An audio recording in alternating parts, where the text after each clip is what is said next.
భగవన్నామము, మనము స్మరణలో ఉన్నాము. భగవంతుడిని మరచిపోవడమే విస్మరణ. అయితే మనమందరం పుస్తకాలను గుర్తుపెట్టుకున్నాము, శ్లోకాలను గుర్తుపెట్టుకున్నాము, కానీ భగవంతుడిని మర్చిపోయాము. మర్చిపోయిన పరమాత్మని మనము గుర్తు చేసుకుందాం. భగవద్గీత చాలా గొప్ప గ్రంథము. ముఖ్యంగా ఇక్కడికి విచ్చేసిన పెద్దలందరికీ, ఇక్కడ కూర్చున్న గీతామాతలకు, మరి పురుషోత్తములకు అందరికీ కూడా ఒకసారి నమస్కారం. లేటుగా వచ్చిన ముందుగా వచ్చిన అందరికీ మరొకసారి నా వినమ్రమైనటువంటి శుభాభినందనలు, శుభాకాంక్షలు. మనం ఈరోజు గీతా జయంతి గురించి మాట్లాడుకుంటున్నాము. గీతా జయంతి, గీతా జయంతి అంటే ఇగో ఈ పుస్తకానికి జయంతి అంటే ఇది పుట్టినరోజు, దీనికి మరణం లేదు కాబట్టి గీతా జయంతి. ఈ గీతా జయంతిని ఎందుకు జరుపుకుంటాయి ఈ ప్రపంచంలో అని మనం ఒక ప్రశ్న వేసుకుంటే, మనము బర్త్డేలు చేసుకుంటాం, పుట్టినరోజులు మనం చేసుకుంటాం. ఎన్ని రోజులు చేసుకుంటాం? 100 సంవత్సరాలు చేసుకుంటాం, లేకపోతే 126 సంవత్సరాలు చేసుకుంటాం. నిజంగా మనిషి బ్రతకాలి 126 సంవత్సరాలు, కానీ ఎవరు బ్రతకలేదు. అది మన దోషం కాదు, వాటి మీద ఆధారపడి ఉంటుంది. అది ఈ భగవద్గీత అనేటటువంటిది మనిషి ఎప్పుడైతే ఉద్భవించాడో అప్పటి నుండి భగవద్గీత ఉన్నది. బాగా గుర్తుపెట్టుకోవాలి.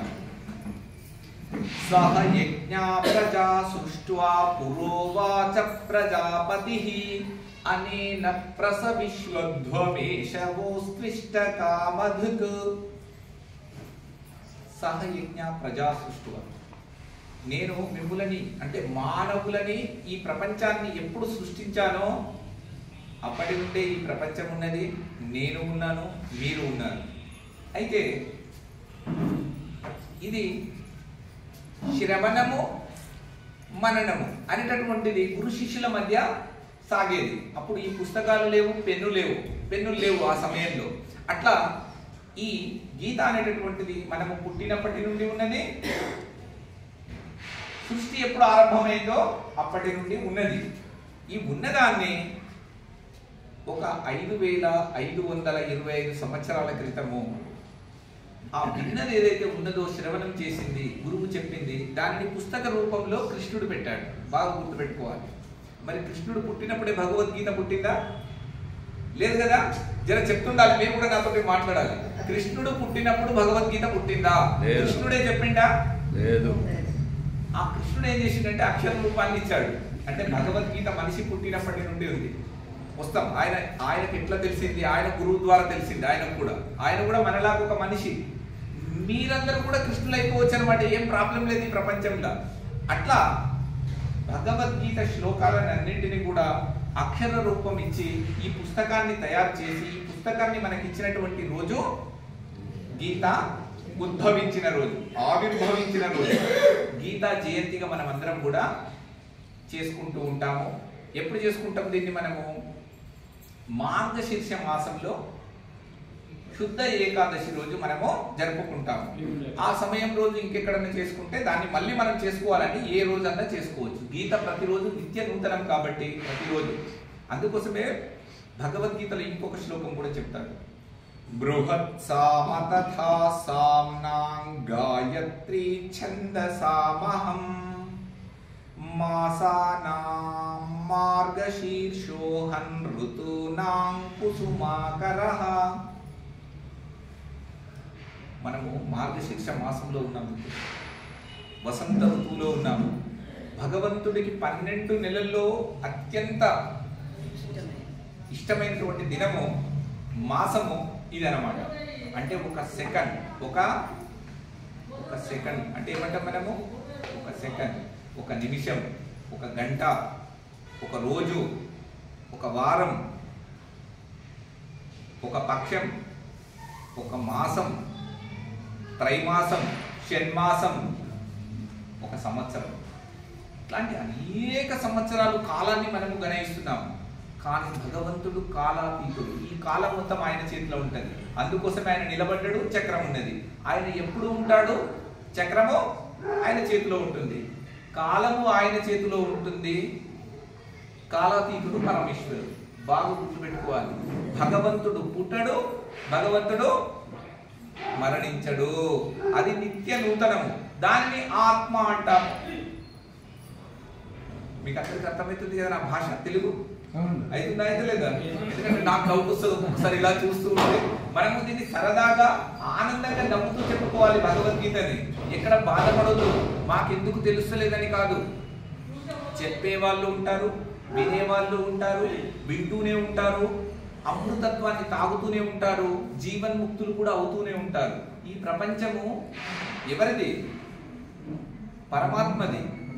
ఇది విశ్వవిద్యాలయము. ఈ విద్యాలయంలో మనలాంటి వాళ్ళు ఎంతో మంది అనేక కోటాను కోట్ల సంవత్సరాల నుండి వస్తూనే ఉన్నారు, కాలగర్భములో కలిసిపోతున్నారు. కానీ కాలాతీతుని ఒకరు కూడా పట్టుకోవడం లేదు. కాలాతీతుడు అంటే ఎవరు? పరమాత్మ. ఎప్పుడైతే మనం పరమాత్మని పట్టుకుంటామో అప్పుడు ఏం జరుగుతుంది? ఈ జనన మరణ చక్రం నుండి మనం బయటపడతాం. అందుకోసం పట్టుకోవాలి ఎవరిని? మనం ఏం చేస్తున్నాం? కాలాన్ని పట్టుకుంటున్నాం. కాలాతీతుని పట్టుకోవాలి. మరి కాలాతీతుడు ఎట్లా ఉంటాడు, ఎక్కడ ఉంటాడంటే ఆయన సర్వాంతర్యామి. అంతటా ఉంటాడు. అంతటా ఉంటాడు, మీ హృదయంలో కూడా ఉంటాడు. కానీ మనం ఏం చేస్తున్నాము? మనలో ఉన్న పరమాత్మని తెలుసుకోకుండా ఎక్కడెక్కడ ఉన్న దేవతలందరి దగ్గరికి తిరుగుతున్నాం. ఈ రోజు నిజంగా ఈడ మనము కృష్ణుడిని పట్టుకోవాలి. ఇక్కడికి వస్తే ఏం జరగాలయ్యా అంటే 33 కోట్ల దేవతలు ఎక్కడున్నారో మనకు దొరకాలి. ఎన్ని తీర్థయాత్రలు, కాశీయాత్రలు, పాదయాత్రలు ఎన్ని చేసినా కూడా దొరకనటువంటి జ్ఞానం ఇక్కడ దొరకాలి. ఎందుకు? అది భగవద్గీతలో నిక్షిప్తం చేసి చాలా అందంగా తయారు చేసి మన బుద్ధికి అందేటట్లుగా పెట్టాడు. కానీ మనకు అందడం లేదు. అది మనం చదువుతున్నాం, పుణ్యం అంటున్నాం. కానీ ప్రతి శ్లోకము చాలా అమూల్యమైంది, అమృతమైనది. అసలు ఒక్కొక్క పదము కాదు, ఒక్కొక్క అక్షరమే చాలా ఉన్నతంగా ఉంటుంది. అలాంటి అక్షర పరబ్రహ్మని మనం పట్టుకోవాలంటే మనం ఈ అక్షరంతో శబ్దము రూపాలతోటి మనం అందరం ఎట్లున్నాము? ఇగో రూపం, మనకందరికి ఒక రూపం ఉన్నది, మనకు శబ్దాలు వినబడుతున్నాయి. కానీ నామము రూపము లేనివాడు పరమాత్మ. ఈ నామ రూపాలతోటే మళ్ళీ ఆయనని పట్టుకోవాలి. పట్టుకోవాలన్నా ఉందా? భగవంతుడు దొరకాలన్నా ఉందా మనందరికీ? భగవంతుడు దొరకకపోతే భగవంతుడు లేనటువంటి శరీరం ఏదైతే ఉన్నదో, భగవంతుని నింపుకోనటువంటి శరీరం ఏదైతే ఉందో ఆ శరీరము ఏమి తెలుసా? దయ్యాలకు నిలయము.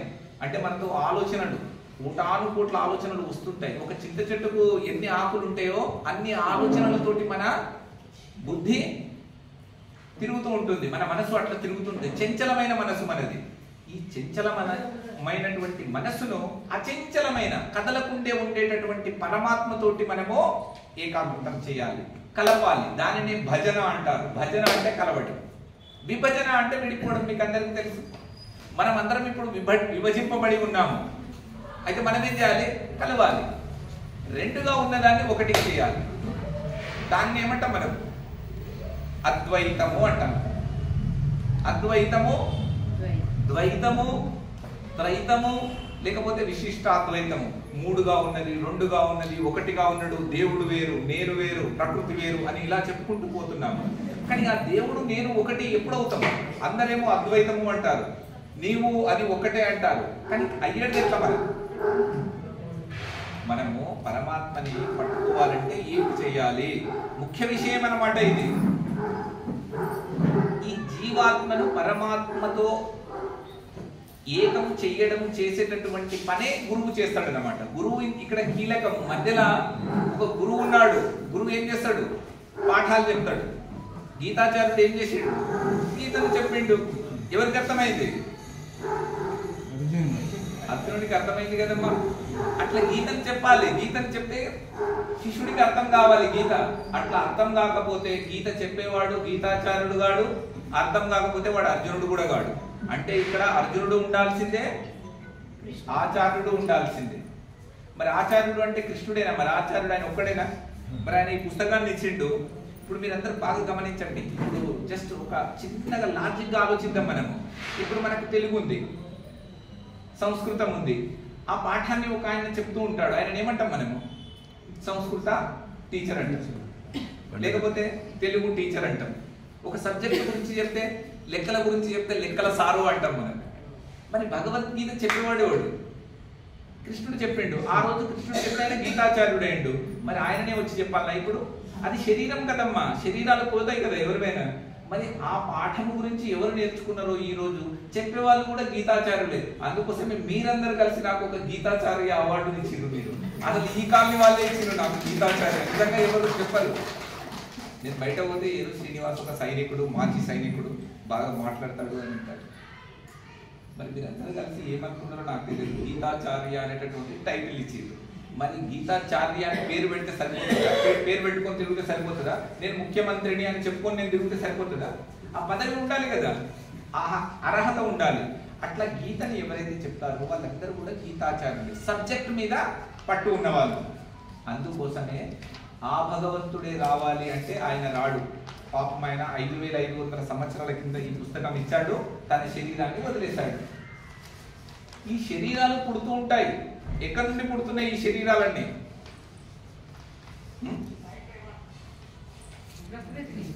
ప్రకృతి నుండి పుడుతున్నాయి, మళ్ళీ ఏమవుతున్నాయి, పోతున్నాయి. కొన్ని రోజులు ఇట్లా ఉంటాం, మంచిగా మాట్లాడుకుంటాం, ప్రపంచంలో ఉంది అని. కానీ మనం ఏం చేస్తున్నాం? ఇక్కడ వచ్చి తెలుసా, అహంకారాన్ని ఒకటి పెట్టుకున్నాం. నేను, మా ఇల్లు, మా వస్తువులు అని ఇలా పెట్టుకుని ఏమైపోతుంది, మనము ప్రకృతిలో ఉన్న వాటితోనే పట్టుకుంటున్నాం, జడ పదార్థాలను మాత్రమే పట్టుకుంటున్నాం. అసలు మనం పట్టుకోవాల్సింది ఎవరిని? పరమాత్మని. అసలు వచ్చిన పని నిజంగా ఎవ్వరూ చేయడం లేదు. ఇది కృష్ణుడు చెప్తున్నాడు. మనం వచ్చిన పని విడిచిపెట్టి అన్ని పనులు చేస్తున్నాం. ఎన్ని పనులు చేస్తున్నాం? ఉద్యోగాలు చేస్తున్నాం, చదువుకుంటున్నాం, ప్రకృతిలో మంచి ఇల్లు కట్టుకుంటున్నాం, బాగా ధనం సంపాదిస్తున్నాం, ఇవన్నీ చేస్తూనే ఉన్నాం. ఇంకా నేను చెప్పాను ఎక్కువగా. ఇవన్నీ కూడా ఏంటివి? ప్రకృతిలో ఉన్నాయి. మనం వచ్చినప్పుడు ఏమన్నా తెచ్చినామా? మరి నువ్వు ఏం తీసుకుపోవాలని ఇవన్నీ దాచిపెడుతున్నావు? ఒకసారి మనం ఆలోచించాలి. దేనికోసం మనం ఇవన్నీ దాచిపెట్టుకుంటున్నాం? పోయేటప్పుడు తీసుకుపోనీకేనా? అందుకోసమే మన పెద్దవాళ్ళు ఇట్లా ఆలోచించి భారతదేశంలో మన ఋషులు, మన యోగులు, మన తాతలు, మన ముత్తాతలు, మన అమ్మమ్మలు, మన నాన్నమ్మలు, మన నాయన, మన అమ్మల వరకు కూడా ఈ విధంగా బిడ్డ మీరందరూ భగవంతుడిని మొక్కాలిగా, భగవంతుడికి సేవ చేయాలి, గుళ్ళకు పోవాలి, దేవుడికి అర్చన, ధ్యానము, పూజలు చేయండి అని మనందరికీ నేర్పితే, గుడి లేని ఇల్లు లేదు. ఏ ఇంట్లో అయినా ఒక ఇల్లు కొంటే ఇంట్లో మందిరం ఉన్నదా లేదా అని ఫస్ట్ చూస్తాం. నిజంగా వాస్తవమా కాదమ్మా? గుడి లేకుండా ఇల్లు ఉంటుందా? గుడి పెట్టుకుంటాం. అంటే మన వాళ్ళు మనకి ఏదో ఒకటి చెప్పిపోయిండ్రు. అయితే ఇక మనం ఇదే చేసుకుంటా పోతే అక్కడ నుండి కూడా కొంచెం ఎదగాలి కదా. మరి శాస్త్రాలలో ఏం చెప్పిండ్రు? అమ్మ నమస్తే, నమస్తే అమ్మ. మహబూబ్ నగర్ నుండి వచ్చారా?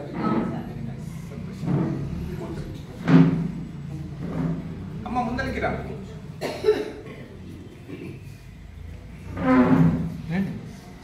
మీరు ఇక్కడ సరదాగా ఉండాలి, ప్రశాంతంగా ఉండాలి.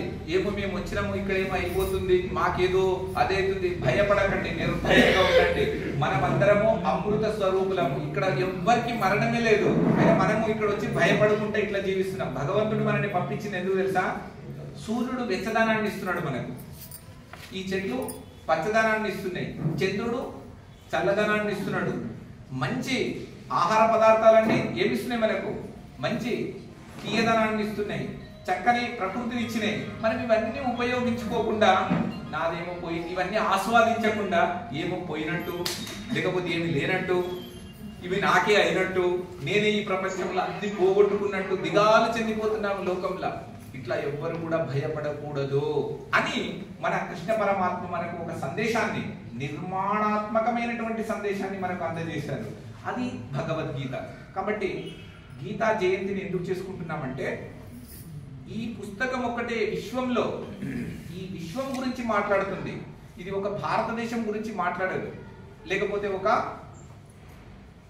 అన్య దేశాలైనటువంటి అమెరికా, రష్యా, జపాన్, ఇట్లా మాట్లాడదు అనమాట. విశ్వం గురించి మాట్లాడుతుంది, విశ్వాత్మ గురించి మాట్లాడుతుంది. ఆత్మ ఒక్కటి. ఆ ఆత్మని తెలుసుకోలేకపోతున్నాం మనం. అన్ని తెలుసుకుంటున్నాం ఇప్పటిదాకా నేను చెప్పినవన్నీ, కానీ ఆ పరమ రహస్యమైనటువంటిది పరమాత్మ తత్వాన్ని తెలుసుకోలేకపోతున్నాం మనం. అందుకోసం విశ్వాత్మ ఒకటి ఉన్నది, ఆ ఆత్మతో మనం కనెక్ట్ అయి ఉన్నాము. దానిని జ్ఞానము అంటాము, పరమాత్మ అంటాము, అమ్మ అంటాము, మాత అంటాము, అయ్యా అంటాము. ఏ పేర్లతోటి పిలిచిన ఏ దేవుడికి ఒక్కటే పేరు, ఒక్కటే దేవుడు. మనం మతులు భ్రమించి నేను రాముడని, మీరు కృష్ణుడని, ఎల్లమ్మ అని, పోషమ్మ అని, పార్వతి అనుకుంటున్నాము. కానీ మనం అందరము నామాలు రూపాలు వేరైనా ఒక దానికి కనెక్ట్ అయి ఉన్నాం. అందుకోసమే ఆయన విశ్వేశ్వరుడు, జగత్పతి, జగత్పిత. అర్థమైందా అమ్మా? భువనేశ్వరుడు.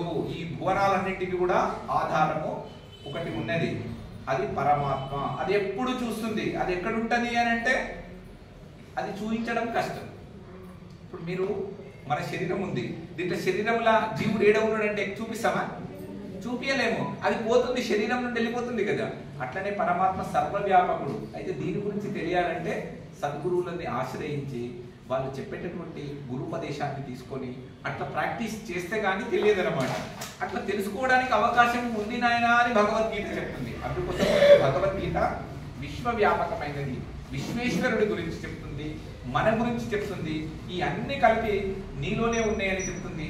నువ్వే అది అయి ఉన్నావని చెప్తుంది. నీవే పరమాత్మ తత్వాన్ని అని చెప్తుంది. అందుకోసం మనం తత్వము ద్వారా భగవద్గీతని అధ్యయనం చేయాలి. అట్లా తత్వం లేకుండా మనం అధ్యయనం చేస్తే భగవద్గీత అర్థం కాదు. మరి ఆ తత్వ రహస్యం ఏంటి? ఎవరు చెప్తారయ్యా అంటే ఉంటారు. ఎవరు?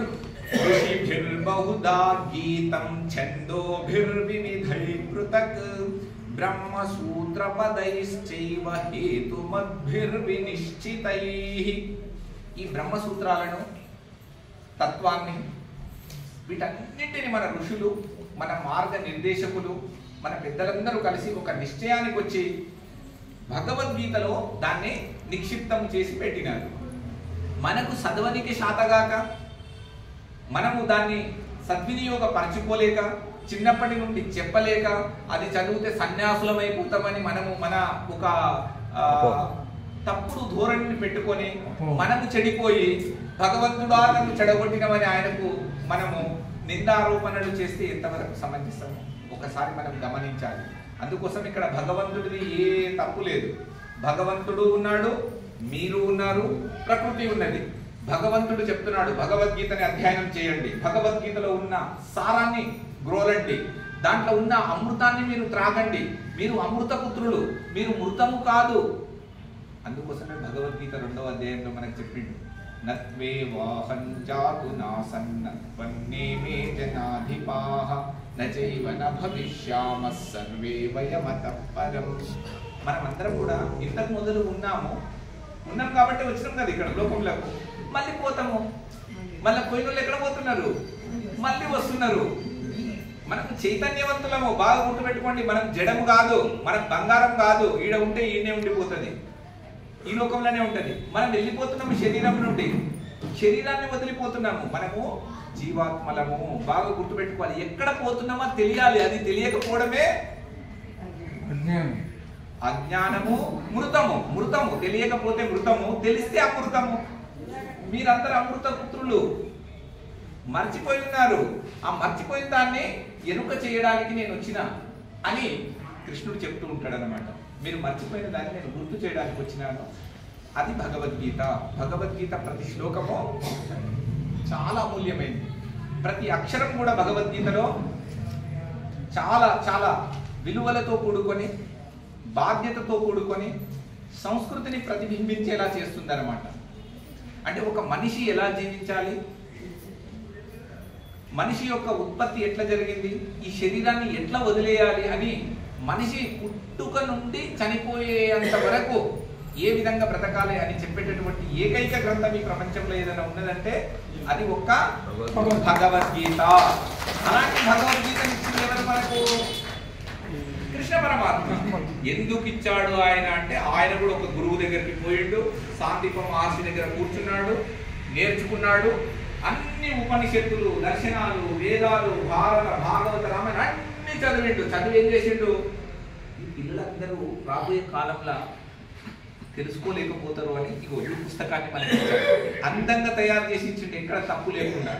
అయితే ఈ రోజు ఇది అర్థం చేసుకోవాలంటే ఎవడికి తరమైతలేదు, ఎవడికి శక్తి సరిపోతలేదు. చదువుతున్నారు ఇంట్లో కూర్చొని 2 సార్లు భగవద్గీత 18 అధ్యాయాలు కూడా చదువుతున్నారు, కానీ రహస్యం ఏందో తెలుస్తలేదు. వాస్తవమా కాదా? అలాంటి భగవద్గీతని ఇచ్చినటువంటి మన కృష్ణ పరమాత్మకు మనమందరం ఒకసారి సపట్లు కొట్టాలి. అంటే ఆయన ఇప్పుడు లేడనుకుంటున్నారా మీరు? ఆయనకు మరణం లేదు, మనకు మరణం లేదు. ఆయన అప్పుడు ఉన్నాడు, ఇప్పుడు ఉన్నాడు, భవిష్యత్తులో కూడా ఉంటాడు. మనమందరం ఎప్పుడు ఉండేవాళ్ళమే. కాబట్టి మర్చిపోయిన వాళ్ళందరూ జ్ఞాపకం చేసుకోవాలి, ఆ ఋషులను గుర్తుపెట్టుకోవాలి. ఇది మా వారసత్వ సంపదగా తీసుకోవాలి. మన పెద్దవాళ్ళు ఇచ్చినటువంటి ఋషి సంపదగా మనం అంగీకరించాలి. అట్లా మనం అంగీకరించకుండా ఇక మనం ఇది పక్కకు కూడా పెట్టి ఎవరి ఇళ్ళలో కూడా కొంతమంది ఇళ్ళలో పెట్టుకోవడం లేదు. చూడండి ఎంత పెద్ద మనుషులే ఉన్నారు అందరూ. నాకు చాలా బాధ అవుతుంది, చిన్నపిల్లలు ఎందుకు రాలని. అంటే భగవద్గీతని చిన్నపిల్లలు నేర్చుకోవద్దా? ఇది ఏదో రిటైర్డ్ అయిన తర్వాత నేర్చుకోవాల్సిందా? నువ్వు పుట్టినప్పటి నుండి ఎలా జీవించాలని చెప్పేటటువంటి కోర్స్ ఇది. మరి నేను పుట్టినప్పటి నుండి ఎట్లా బతికినా సరే కానీ చచ్చిపోయేటప్పుడు మాత్రం ఆ రహస్యం ఏదో తెలియాలంటే ఎట్లా తెలుస్తుంది చెప్పండి? లాస్ట్లా ఓం రామ అంటే దేవుడు వస్తాడా?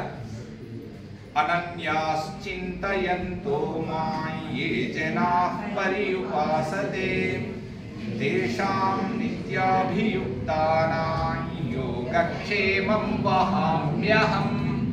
ఈ శ్లోకాన్ని మీ అందరికి తెలుసు. ఈ శ్లోకంలో మొదటి అక్షరాన్ని మీరు తీసుకోండి, చివరిలో అక్షరాన్ని తీసుకోండి. హం, చివరి అక్షరం హం. అహం, నేను ఎవరనుకుంటున్నాను? అహం, నేను భగవంతుడిని చెప్తున్నాను. ఇది 9వ అధ్యాయంలో 22వ శ్లోకం. ఇది అహం అంటే నేను పరిపూర్ణమైన భగవంతుడిని రా బాబు. నన్ను ఎవరు అసలు గుర్తుపట్టడం లేదు. నేను ఆ కాలంలో అట్లా వచ్చినాను, ఈ కాలంలో ఇట్లా వచ్చినానంటే కూడా నమ్మరు. కృష్ణుడు అనేక జన్మల నుండి వస్తున్నాడు, ఆయన ఎవరు గుర్తుపట్టలేరు. ఆయన ఏం చెప్తాడు తెలుసా? అవజానంతి మామూఢా మానుషీంతనుమాశ్రితం పరం భావమజానంతో మమ భూత మహేశ్వరం. నేను ఇంత చక్కగా వచ్చి ఒక మనిషి రూపంలో వచ్చి మీ అందరికి చెప్తుంటే కూడా ఎందుకు అర్థం చేసుకుంటలేరా మీరందరూ? హే అర్జున, మీకేమైనా సమస్యలు ఉన్నాయా?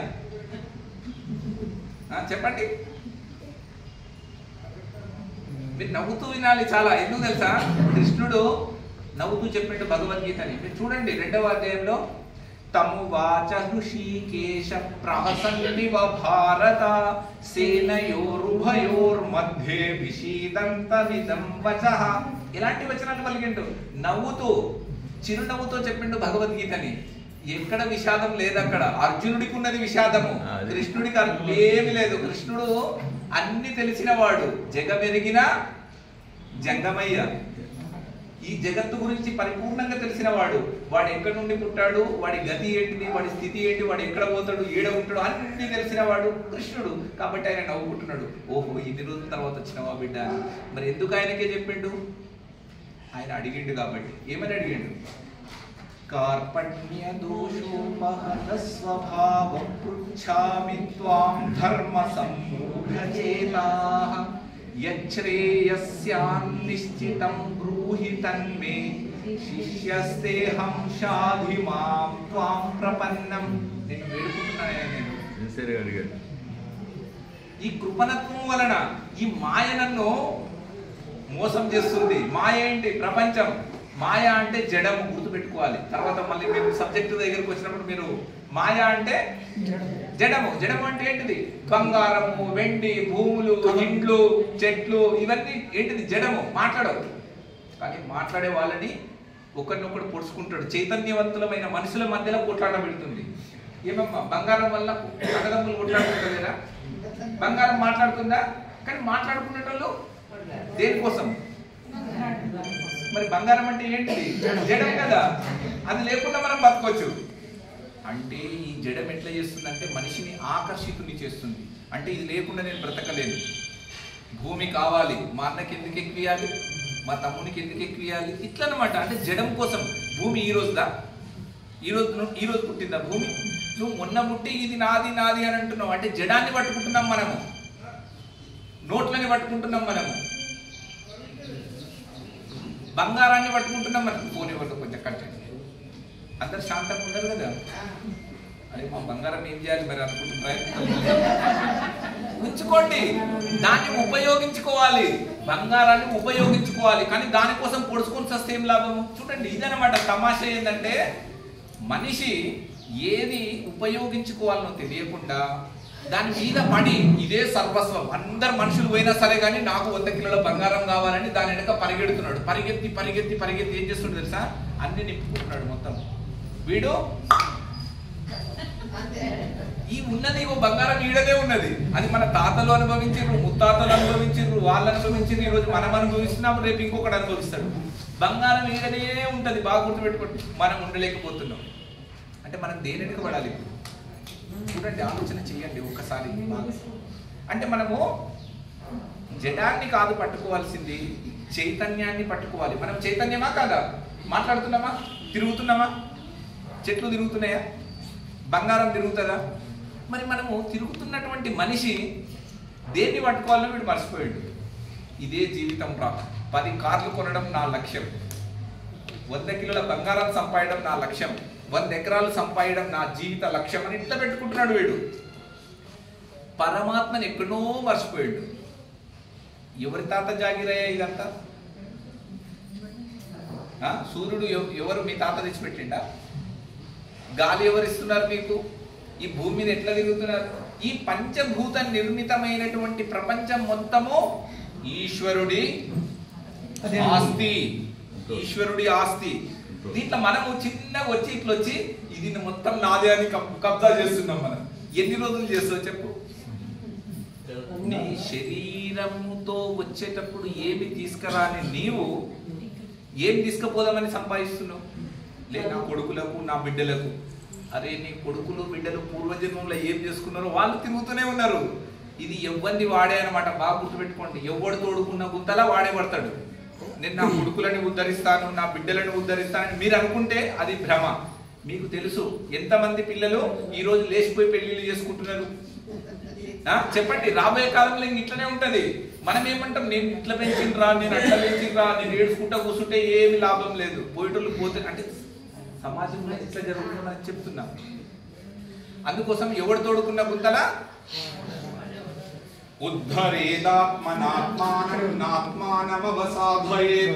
ఆత్మైవ హ్యాత్మనో బంధురాత్మైవ రిపురాత్మనః.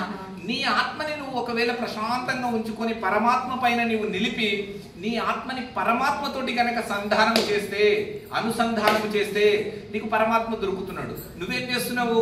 నీ ఆత్మని ప్రకృతి మీద పెట్టినవు, బాగా మాయ మీద పెట్టినవు అన్నమాట. నా మాయ కూడా ఎట్లున్నది తెలుసా? అందుకోసము అంటే నీ మనసును నీవు జయిస్తే నీకు పరమాత్మ దొరుకుతున్నాడు. నీ మనసును నీవు జయించకపోతే నీకేమైతుంది? ప్రకృతి దొరుకుతుంది. ప్రకృతి అంటే బంధము, పరమేశ్వరుడు అంటే విడుదల, మోక్షము. అందుకోసము ఈ బంధము ఉన్నది, మోక్షము ఉన్నది. భగవద్గీతలో మనకు చెప్పలేదా కృష్ణుడు? ఇవన్నీ మీరు విన్నారు, మీకు అందరికీ తెలుసు. నేను జస్ట్ దాన్ని చెప్పిపోవడానికి మాత్రమే వచ్చిన. నేను నిమిత్తం అన్నమాట. నిమిత్తం. నేను ఎందుకు నిమిత్తం తెలుసా? తస్మాత్వముత్తిష్ఠ యశో లభస్వ జిత్వా శత్రూన్ భుంక్ష్వ రాజ్యం సమృద్ధం మయైవైతే నిహతాం పూర్వమేవ నిమిత్తమాత్రం భవ సవ్యసాచిన్. అర్జున, నీవు నిమిత్త మాత్రంగా ఉండు. నేను చెప్పిన పని చేస్తూ ఉండు. యుద్ధం చేయడానికి వచ్చి యుద్ధం చేయకుండా పాల్గొంటే నువ్వు నిమిత్త మాత్రుడు. ఇక్కడ నువ్వు వచ్చింది ఎందుకు తెలుసా? అర్జునుడు అంటే మీరందరూ మళ్ళీ ఇక్కడ కూర్చున్న వాళ్ళందరూ జరసేపు నన్ను కృష్ణుడు అనుకోండి. జరసేపు ఉదాహరణ మీరందరూ అర్జునుడు అనుకోండి. ప్రతి ఒక్కరు అర్థమైందా? మీకు జస్ట్ ఒక లాజిక్ చెప్తాను. నేను అనుకుందాం, పోయింది ఏం లేదు కదా. నేను నిజంగానే భగవద్గీత చెప్తున్నా కదమ్మా అనుకోండి. ఏం ప్రాబ్లం ఉంది? నేను అర్జునుడిని వింటున్నాను అనుకోండి. భగవద్గీతనే వింటున్నాను మీరు అందరూ. అమ్మ భగవద్గీతనే వింటున్నా, ఇలా గట్టిగా చెప్పాలి. లేకపోతే ఈయన కృష్ణుడు ఎట్లయితారు, నేను అర్జునుడు ఎట్లయితారు? మనం అందరం కూడా అర్జునుడికి పట్టినటువంటి గతే మనకు పట్టింది. అర్జునుడికి ఉన్నన్ని సమస్యలు కాదు, ఆ కాలంలో తక్కువ ఉన్నాయి సమస్యలు. ఈ కాలంలో టీవీలు, ఇంకేంటివి ఫోన్లు, ఇవి ఎక్కువ వచ్చి మనల్ని పిచ్చోళ్ళని చేస్తున్నాయి.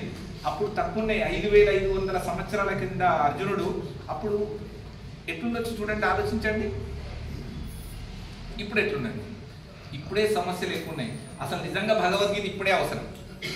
అప్పుడు అవసరం కూడా లేకుండా. ఎందుకంటే అప్పుడు ప్రశాంతంగా ఉన్నారు, రాజ్య పరిపాలన జరిగేది, మంచి భగవంతుడిని మొక్కుకునేది.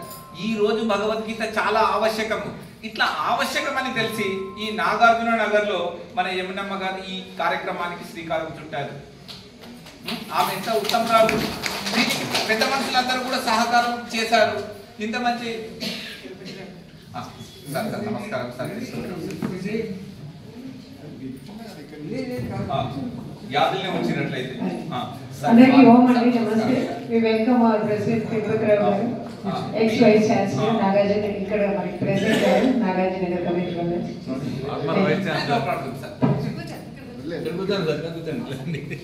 కూర్చోండి సార్, మీకు ఎట్లా ఎందుకంటే ఓకే ఐ కాంటాక్ట్ ఇంకా మంచిది. రైట్, మీ కాలనీ వాళ్ళు చాలా అదృష్టవంతులు, వచ్చిన వాళ్ళు మాత్రమే, రానుడు ఇంకా వాళ్ళు ఏం రెండు ఆలోచన చేయండి. మనం ఎక్కడ ఉన్నాం?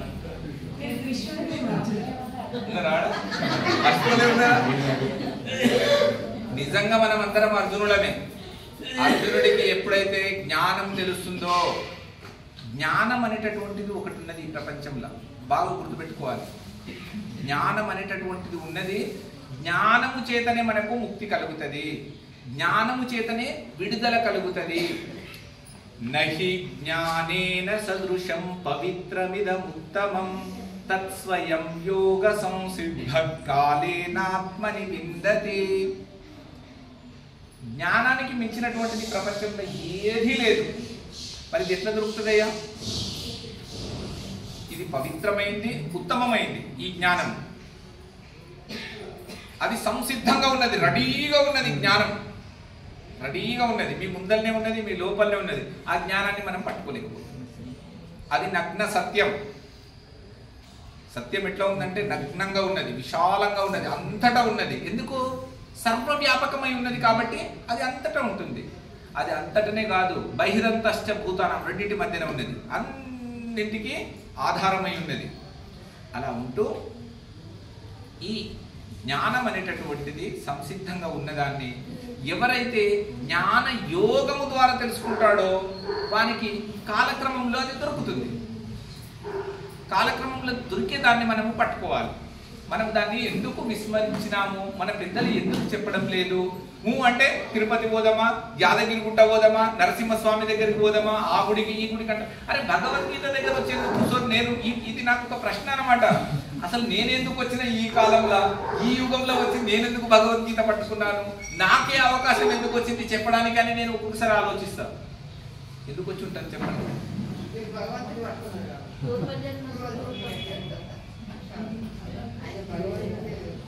మీకు తెలిసినంత నాకు తెలియదమ్మా, మీకు ఇద్దరికి కంటాలమ్మా. చాలా చాలా నా గురించి మీరు ఇంత చక్కగా చెప్పగలిగినారంటే మీరు నాకు తల్లి. ఎస్, వీళ్ళనమాట.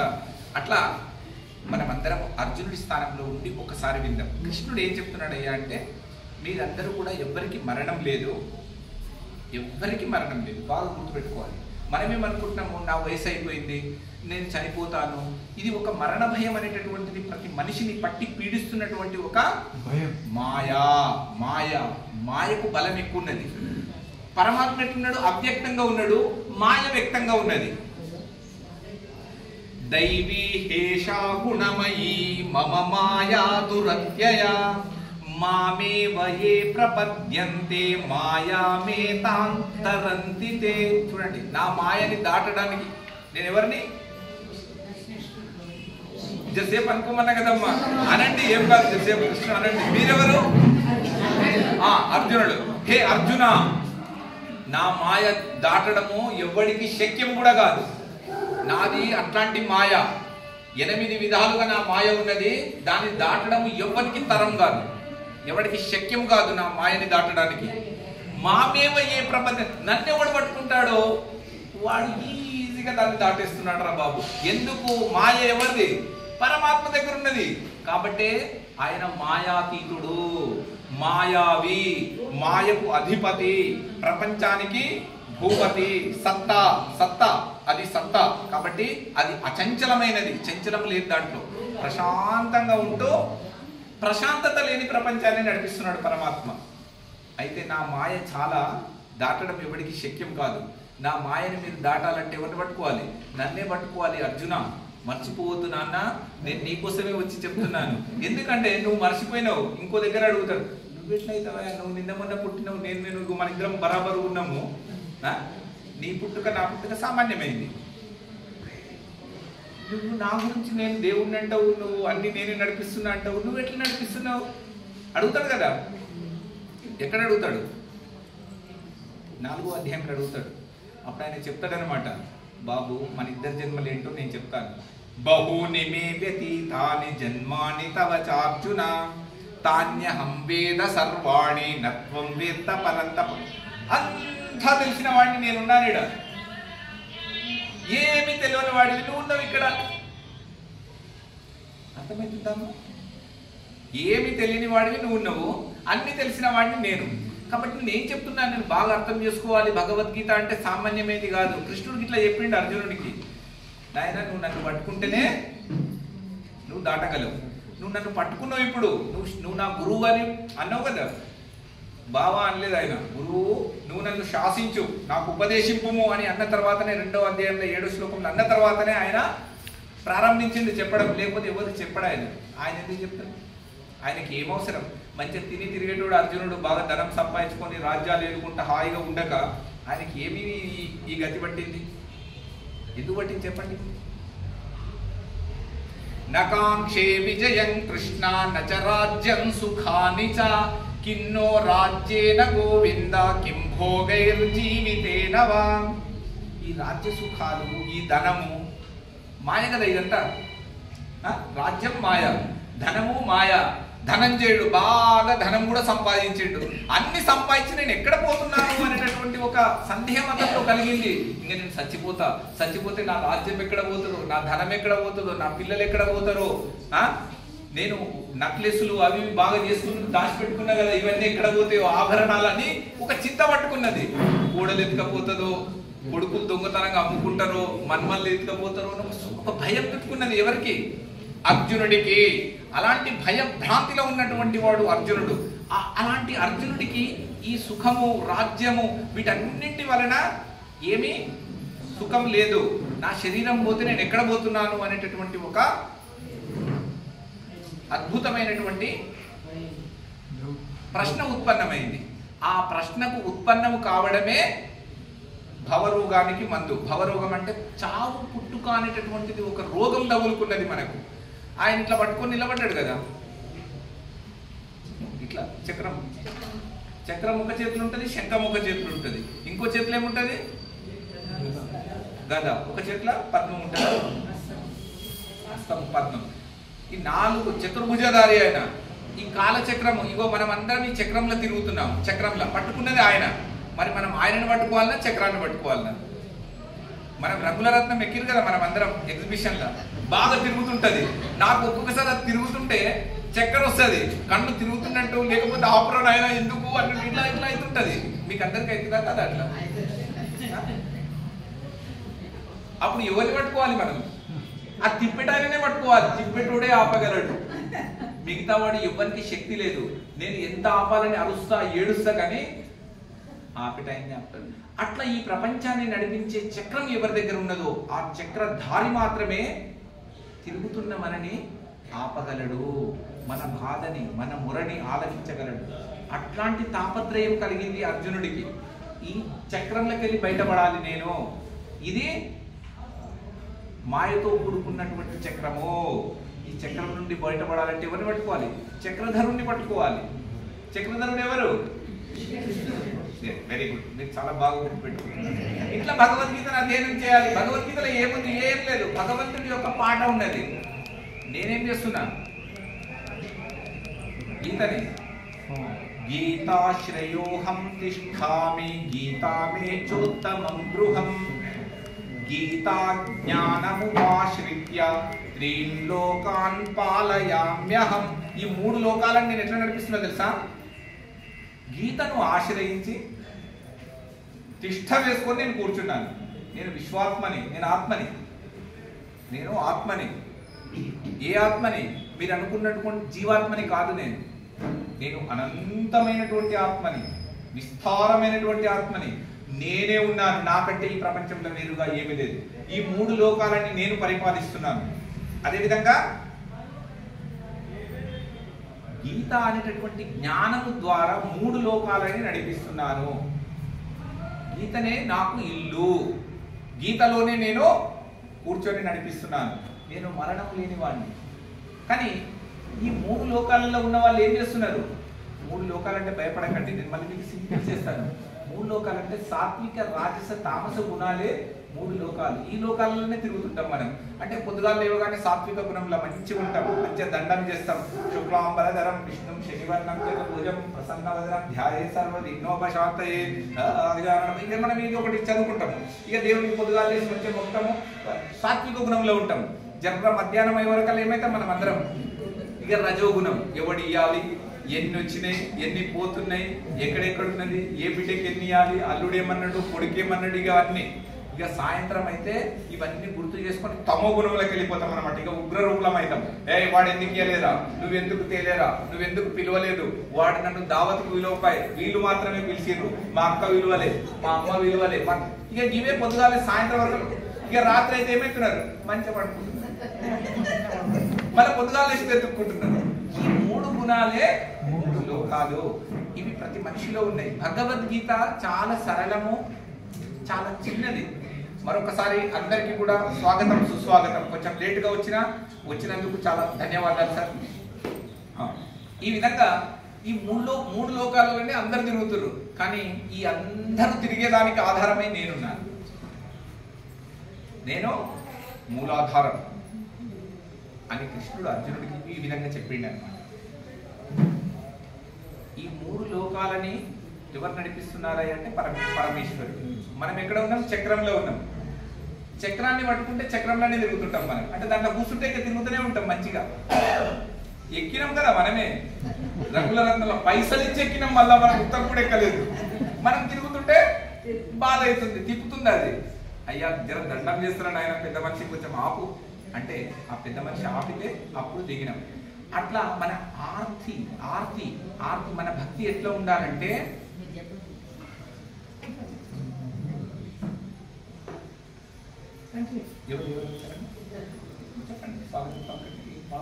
ఇక్కడ మనం అంత సరదాగా ఇల్లు లాగలం. నమస్తే అందరికి. We welcome Dr. Venugopal Reddy garu, ex-president NNWA. Thank you, sir.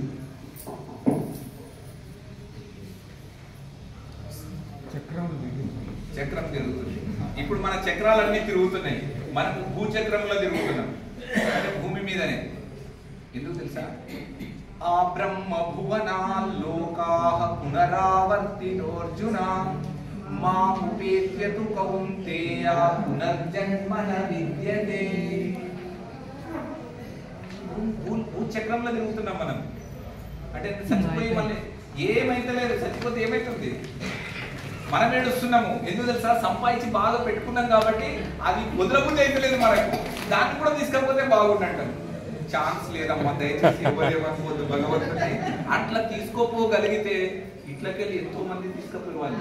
మహా చక్రవర్తులు, మహారాజులు ఏమీ తీసుకపోలేదు. ఇంకా ఉన్న శరీరం కూడా కాల్ చేస్తే ఆ బూడిది తీసుకపోయి ఏడేస్తారమ్మా, గంగా నది. ఆ నది ఏడగలుస్తుందమ్మా, సముద్రంలో. దాన్ని ఏం చేస్తారు? ఉప్పు కూడా తయారు చేస్తారంట కదమ్మా. దాన్ని మనకు వచ్చే ఉప్పు అదేనా? బాగా ఆలోచన చేయండి. మళ్ళీ ఏమైంది తెలుసా? ఆ నది పోయి సముద్రంలో కలుస్తుంది. ఆ సముద్రం నుండి సూర్యుడు తన వేడిమి ద్వారా, ఇప్పటిదాకా చెప్పిన సూర్యుడు వెచ్చదనాన్ని ఇస్తాడు, దాని ద్వారా వర్ష రూపంలో తీసుకొని పోతున్నాడు. ఆ వర్షం ఏమైతుంది? మేఘం ద్వారా మనకు పడుతుంది. పడి ఏమైతుంది? మళ్ళీ పంట పొలాలకు పోతుంది, చెట్లకు పోతుంది. ఆ చెట్లకు పండిన పండు మళ్ళీ మనం తింటున్నాము. ఆ తినడం వల్లనే మళ్ళీ జీవ ఉత్పత్తి జరుగుతుంది. ఇది ఒక పెద్ద సైకిల్ అన్నమాట. ఇది ఒక సైకిల్. ఈ అన్నింటికెళ్ళి బయటపడితే మనకి ఎంత మంచిగా ఉంటుంది, సుఖం చూడండి. అయితే మనం పోయి ఏమైతున్నాం? సముద్రంలో పడిపోతుంది మన శరీరం. మరి జీవుడు శరీరం ఏమో కాలిపోయింది, ఇంత చక్కగా మాట్లాడుతున్నాడు, ఇంత మంచిగా ఉన్నాడు మనిషి. ఇప్పుడు సాయంత్రం అయ్యే వరకల్లా ఎప్పుడు పోతున్నాడో తెలుస్తలేదు. మనం అందరం మోసుకొని పోతున్నాము, కాల్ చేస్తున్నాము, ఆ బూడిని తీసుకుపోయి దాంట్లో కలిపేస్తున్నాము. దీంట్లో ఉన్నటువంటి జీవుడు ఎక్కడ పోయినట్టు చెప్పండి మీరు నాకు. బతుకున్న మనిషిని అట్లా చేస్తామా మనం? దయచేసి మరొకసారి చెప్తున్నాను, భగవద్గీతలో ఈ రహస్యమే ఉన్నది, ఇంకేం లేదు. భగవద్గీతలో ఏముందో 700 శ్లోకాలు నాకు అర్థమైతే నేను ఇంత పెద్ద జ్ఞానినా, నేను భగవంతుడితో సమానము కాగలనా? సమాధి కాగలవును. సమాధి కాగలవు అంటే నా కొడుకులు నా బిడ్డలు ఎంత పెద్ద సమాధి కట్టిందని చూసుకుంటున్నామా? సమాధి అంటే దాన్ని అంటున్నాము. ధీ, ధీ అంటే బుద్ధి, సమము అంటే సమానంగా. భగవంతుడి బుద్ధితో ఈ ప్రపంచాన్ని ఎలా సృష్టి రచన చేశాడో ఆయనంత బుద్ధి మనకొస్తే సమానమైన ధీ అవుతుంది, అది భజన అవుతుంది, అది విభజన లేనిదైపోతుంది. అంటే నీకు మోక్షం వస్తుంది, నువ్వు పరమాత్ముడితో సమానుడి అవుతున్నావు. అందుకోసమే దేవుడి లాంటి మనిషి, నడిచే దేవుడు అని మనం అంటాం. ఎవరు చెప్పాలి ఈ విషయాన్ని మనకు? భగవద్గీత చెప్తుంది. భగవద్గీత చిన్న పుస్తకం అమ్మ, ఇది చూడండి ఎంత చిన్నగా ఉంది. పెద్ద పెద్ద పుస్తకాలను చదువుతుంటాం మనం. నేను మీకు చెప్పినాను అనుకుంటాను, బంజారా హిల్స్ లో ఒక మిత్రుడు ఉంటాడు, 30,000 పుస్తకాలు చదివిండు. ఇట్లా ఉంటాయి మొత్తం పుస్తకాలు. అవి చూస్తేనే కొత్తోళ్ళు ఎవరన్నా పోతే భయపడి నీ పుస్తకాలు చదివిండా అంటే మనం భయపడి కింద పడిపోతాం. ఎందుకు తెలుసా? అన్ని పుస్తకాలు చదివిన వాళ్ళ దగ్గర ఎంత జ్ఞానం ఉండాలి, ఎంత ఉండాలి? కృష్ణుడు ఏం చెప్తాడు తెలుసా? అదంతా జ్ఞానమే కాదు పో అంటాడు. 1,00,000 పుస్తకాలు చదివినా కూడా జ్ఞానమే కాదు పో అంటాడు. ఎందుకంటున్నాడు ఆయన? ఇదంతా ప్రాపంచిక జ్ఞానము, అక్షర జ్ఞానము. అక్షరాలన్నీ ఇక్కడ ఉంటాయి, కానీ ఆత్మ చైతన్యం. అందుకోసమే అధ్యాత్మ జ్ఞాన నిత్యత్వం తత్వ జ్ఞానార్థ దర్శనం ఏతద్ జ్ఞానమితి ప్రోక్తం అజ్ఞానం యదతోన్యథా. ఈ ప్రపంచంలో ఆధ్యాత్మిక జ్ఞానమే జ్ఞానము. అది కాకుండా 1,00,000 పుస్తకాలు కాదు, 1,00,00,000 పుస్తకాలు చదివినా కూడా ఏమీ అర్థం కాదు. ఆధ్యాత్మిక జ్ఞానం ఒక్కసారి మనకు వస్తే అన్ని పుస్తకాలలో ఏముందో మనకు అర్థమైపోతుంది. అర్థమైందా? నేను ఎవరిని చెప్తున్నాను? మీరు ఎవరు వింటున్నారు? Very good. అందుకోసమే జ్ఞానం తేహం సవిజ్ఞానమిదం వక్ష్యామ్యశేషతః యజ్ఞాత్వా నేహ భూయోన్యజ్ఞాతవ్యమవశిష్యతే. ఈ ప్రపంచంలో ఏది తెలుసుకుంటే ఇంకా తెలుసుకోవడానికి ఏది మిగిలి ఉండదో, ఏది తెలుసుకుంటే తెలుసుకోవడానికి ఏది మిగిలి ఉండదో అలాంటి జ్ఞానాన్ని అర్జున నేను నీకు ఇస్తున్నాను. అది నువ్వు తీసుకున్న తర్వాత ఇంకా నువ్వు తెలుసుకోవాల్సింది ఈ ప్రపంచంలో ఏమి లేదు. అట్లా నువ్వు అయినప్పుడు ఈ ప్రపంచంలో నువ్వు ఎట్లా తిరుగుతావు తెలుసా? జీవన్ముక్తుడుగా తిరుగుతావు. జీవించి ఉండగానే అమ్మ నమస్తే, జీవించి ఉండగానే నీకు ఏమైతుంది? ముక్తి కలుగుతుంది, విడుదలైపోయినావు. విడుదలైన వానికి ఇంక ఎంత ఫ్రీగా ఉంటాడు తెలుసా వాడు? ఇదంతా ఏది నేను కాదు, నేను పరమాత్మకు చెందిన వాడిని, ఆయనతో లింక్ పెట్టుకొని ఉంటాడు. వాడు భక్తుడు అన్నమాట. వాడే అనన్యమైన భక్తుడు.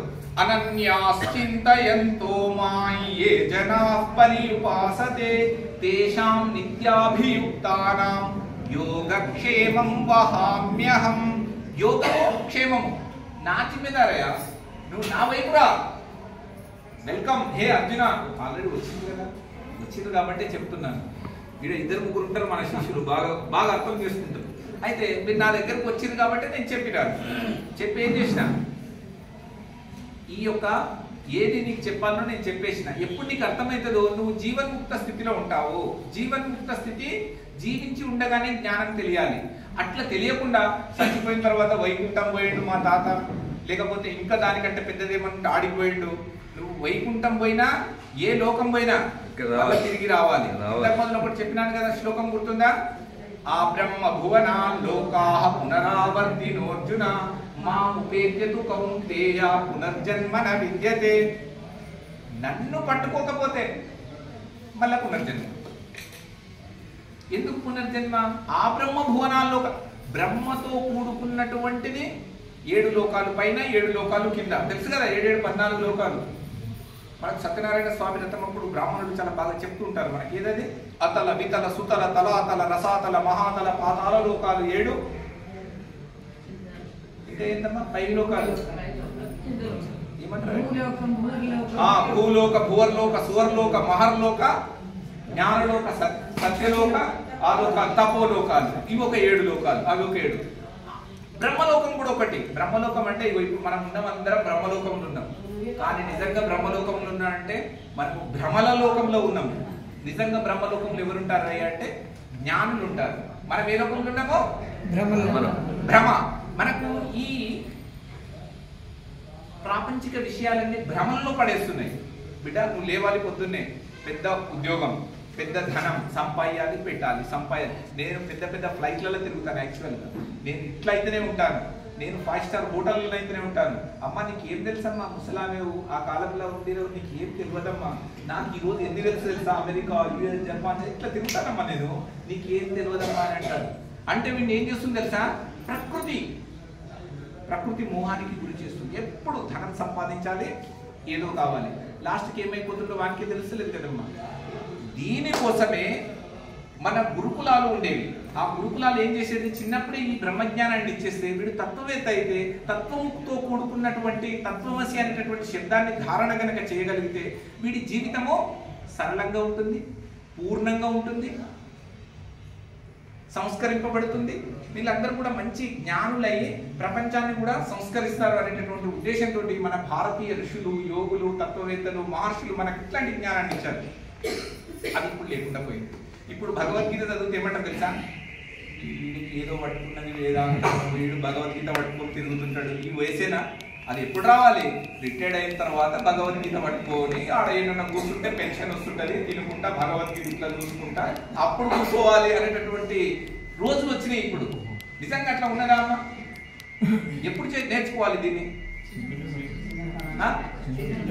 మరి ఎవరు చెప్పాలమ్మా ఇవన్నీ? చెప్పండి. నాకు తెలిసి వస్తుంటే కూడా ఎంతమంది అమ్మల్ని, మా అయ్యల్ని కూడా ఏడిపోతావు చలికి సపరేట్ పట్టుకోక ఆ టీవీలలో ఆ ఫోన్లలో ఏవో వస్తే చూసుకోకుండా అని చెప్పిన వాళ్ళు కూడా ఉండొచ్చని నా అభిప్రాయం. ఎందుకంటే ఆ స్థితికి దిగజారిపోయింది, మనం చాలా దిగజారిపోయినాము. ఆధ్యాత్మిక క్షేత్రంలో మనం ఎంత వెనుకబడి ఉన్నామంటే, ఒక నేత వస్తుందంటే వేల మంది, లక్షల మంది అక్కడ పోగైపోతారు. ఇక వాళ్ళు ఉన్నవి లేనివి, ఉన్నది ఉన్నట్టు, లేనిది ఉన్నట్టు, ఉన్నది కల్పించినట్టు, కల్పించినది ఇక రూపకల్పన చేస్తుంటే సప్పట్లు కొడుతుంటారు, తాళాలు కొడుతుంటారు. ఇక మీకు తెలియదు ఏం లేదు, నేను ఎక్కువ చెప్పాను. అయితే ఒక ఆధ్యాత్మిక సంపద, భారతీయ సంపద, ఇది వారసత్వ సంపద, దీన్ని మనం అందరము భద్రపరిచి మన భావి తరాలకు అందించాల్సినటువంటి విషయం ఇక్కడ ఉన్నది. దీన్ని మనం తెలుసుకోకపోతే, రాబోయే భావి తరాలకు అందించకపోతే మనం అందరం ఏమైనట్టు, మనం ఏం చేస్తున్నట్టు, ఎట్లా ఉంటున్నట్టు, ఎట్లా జీవిస్తున్నట్టు, ఎట్లా నిద్ర వస్తుంది మనకు ఒకసారి మనం అందరం ఆలోచన చేయాలి. మన పిల్లలు ఎక్కడున్నా పోని, ఏమన్నా కానీ, ధనం ఉంటే తింటారు అంటే ధనం ఉండొచ్చు, దొంగలు ఎత్తకపోతే ఆ పిల్లల గతి ఏంటి? జ్ఞానం ఉండాలి. అందుకోసము నహి జ్ఞానేన సదృశం పవిత్రమిదం ఉత్తమం తత్స్వయం యోగ సంసిద్ధ కాలేనాత్మని విందతి. యోగము చేయడం వల్ల ప్రతినిత్యం రోజు ఒక 10 నిమిషాలు, 20 నిమిషాలు, 30 నిమిషాలు ధ్యానం చేసుకోవాలి, మెడిటేషన్ చేయాలి. మన ఋషులు అది చేశారు. అట్లా చేస్తూ అక్కడ కూర్చొని దేని మీద మనసును నిలపాలి, మన బుద్ధిని దేని మీద పెట్టాలి, మన ఇంద్రియాలు ఎక్కడెక్కడో పోతుంటాయి. నాకు తెలిసైతే, మీకు తెలుసో తెలియదు, నేను కూడా బాగా ధ్యానం చేసేవాడిని. చక్కగా పోయి ధ్యానం చేయాలంటే ఇట్లా కూర్చుంటే ఇప్పుడు ఆలోచిస్తున్న ఆలోచనల కంటే 90% ఆలోచనలు ఎక్కువ వచ్చి కూర్చుంటాయి.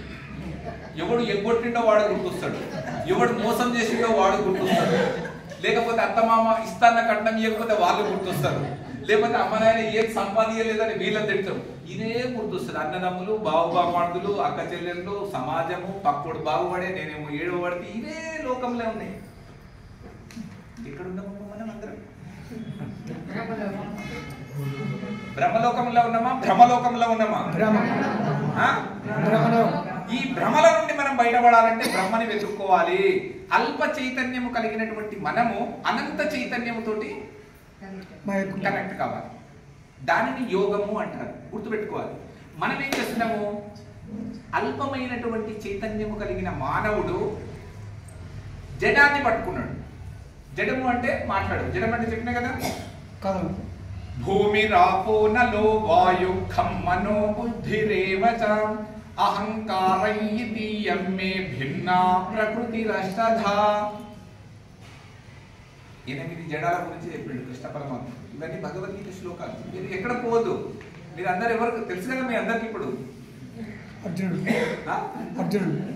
గురువు గారు మీరు ఒక్కరు చెప్పగలుగుతున్నారు. ఎందుకంటే మీరు యోగా చేస్తారు కాబట్టి చెప్తున్నారు, యోగా మాస్టర్. ఎందుకంటే యోగేశ్వరుడికి యోగికి చాలా దగ్గర సంబంధం ఉంటుంది. యోగం ఎట్లా చేయాలో నేర్పిస్తారు కాబట్టి యోగాచార్యులు. ఈ విధంగా భూమి, జలము, అగ్ని, వాయువు, ఆకాశం, పంచభూతాలు గుర్తుపెట్టుకోవాలి. మనసు, బుద్ధి, అహంకారం, ఇవి ఒక 3.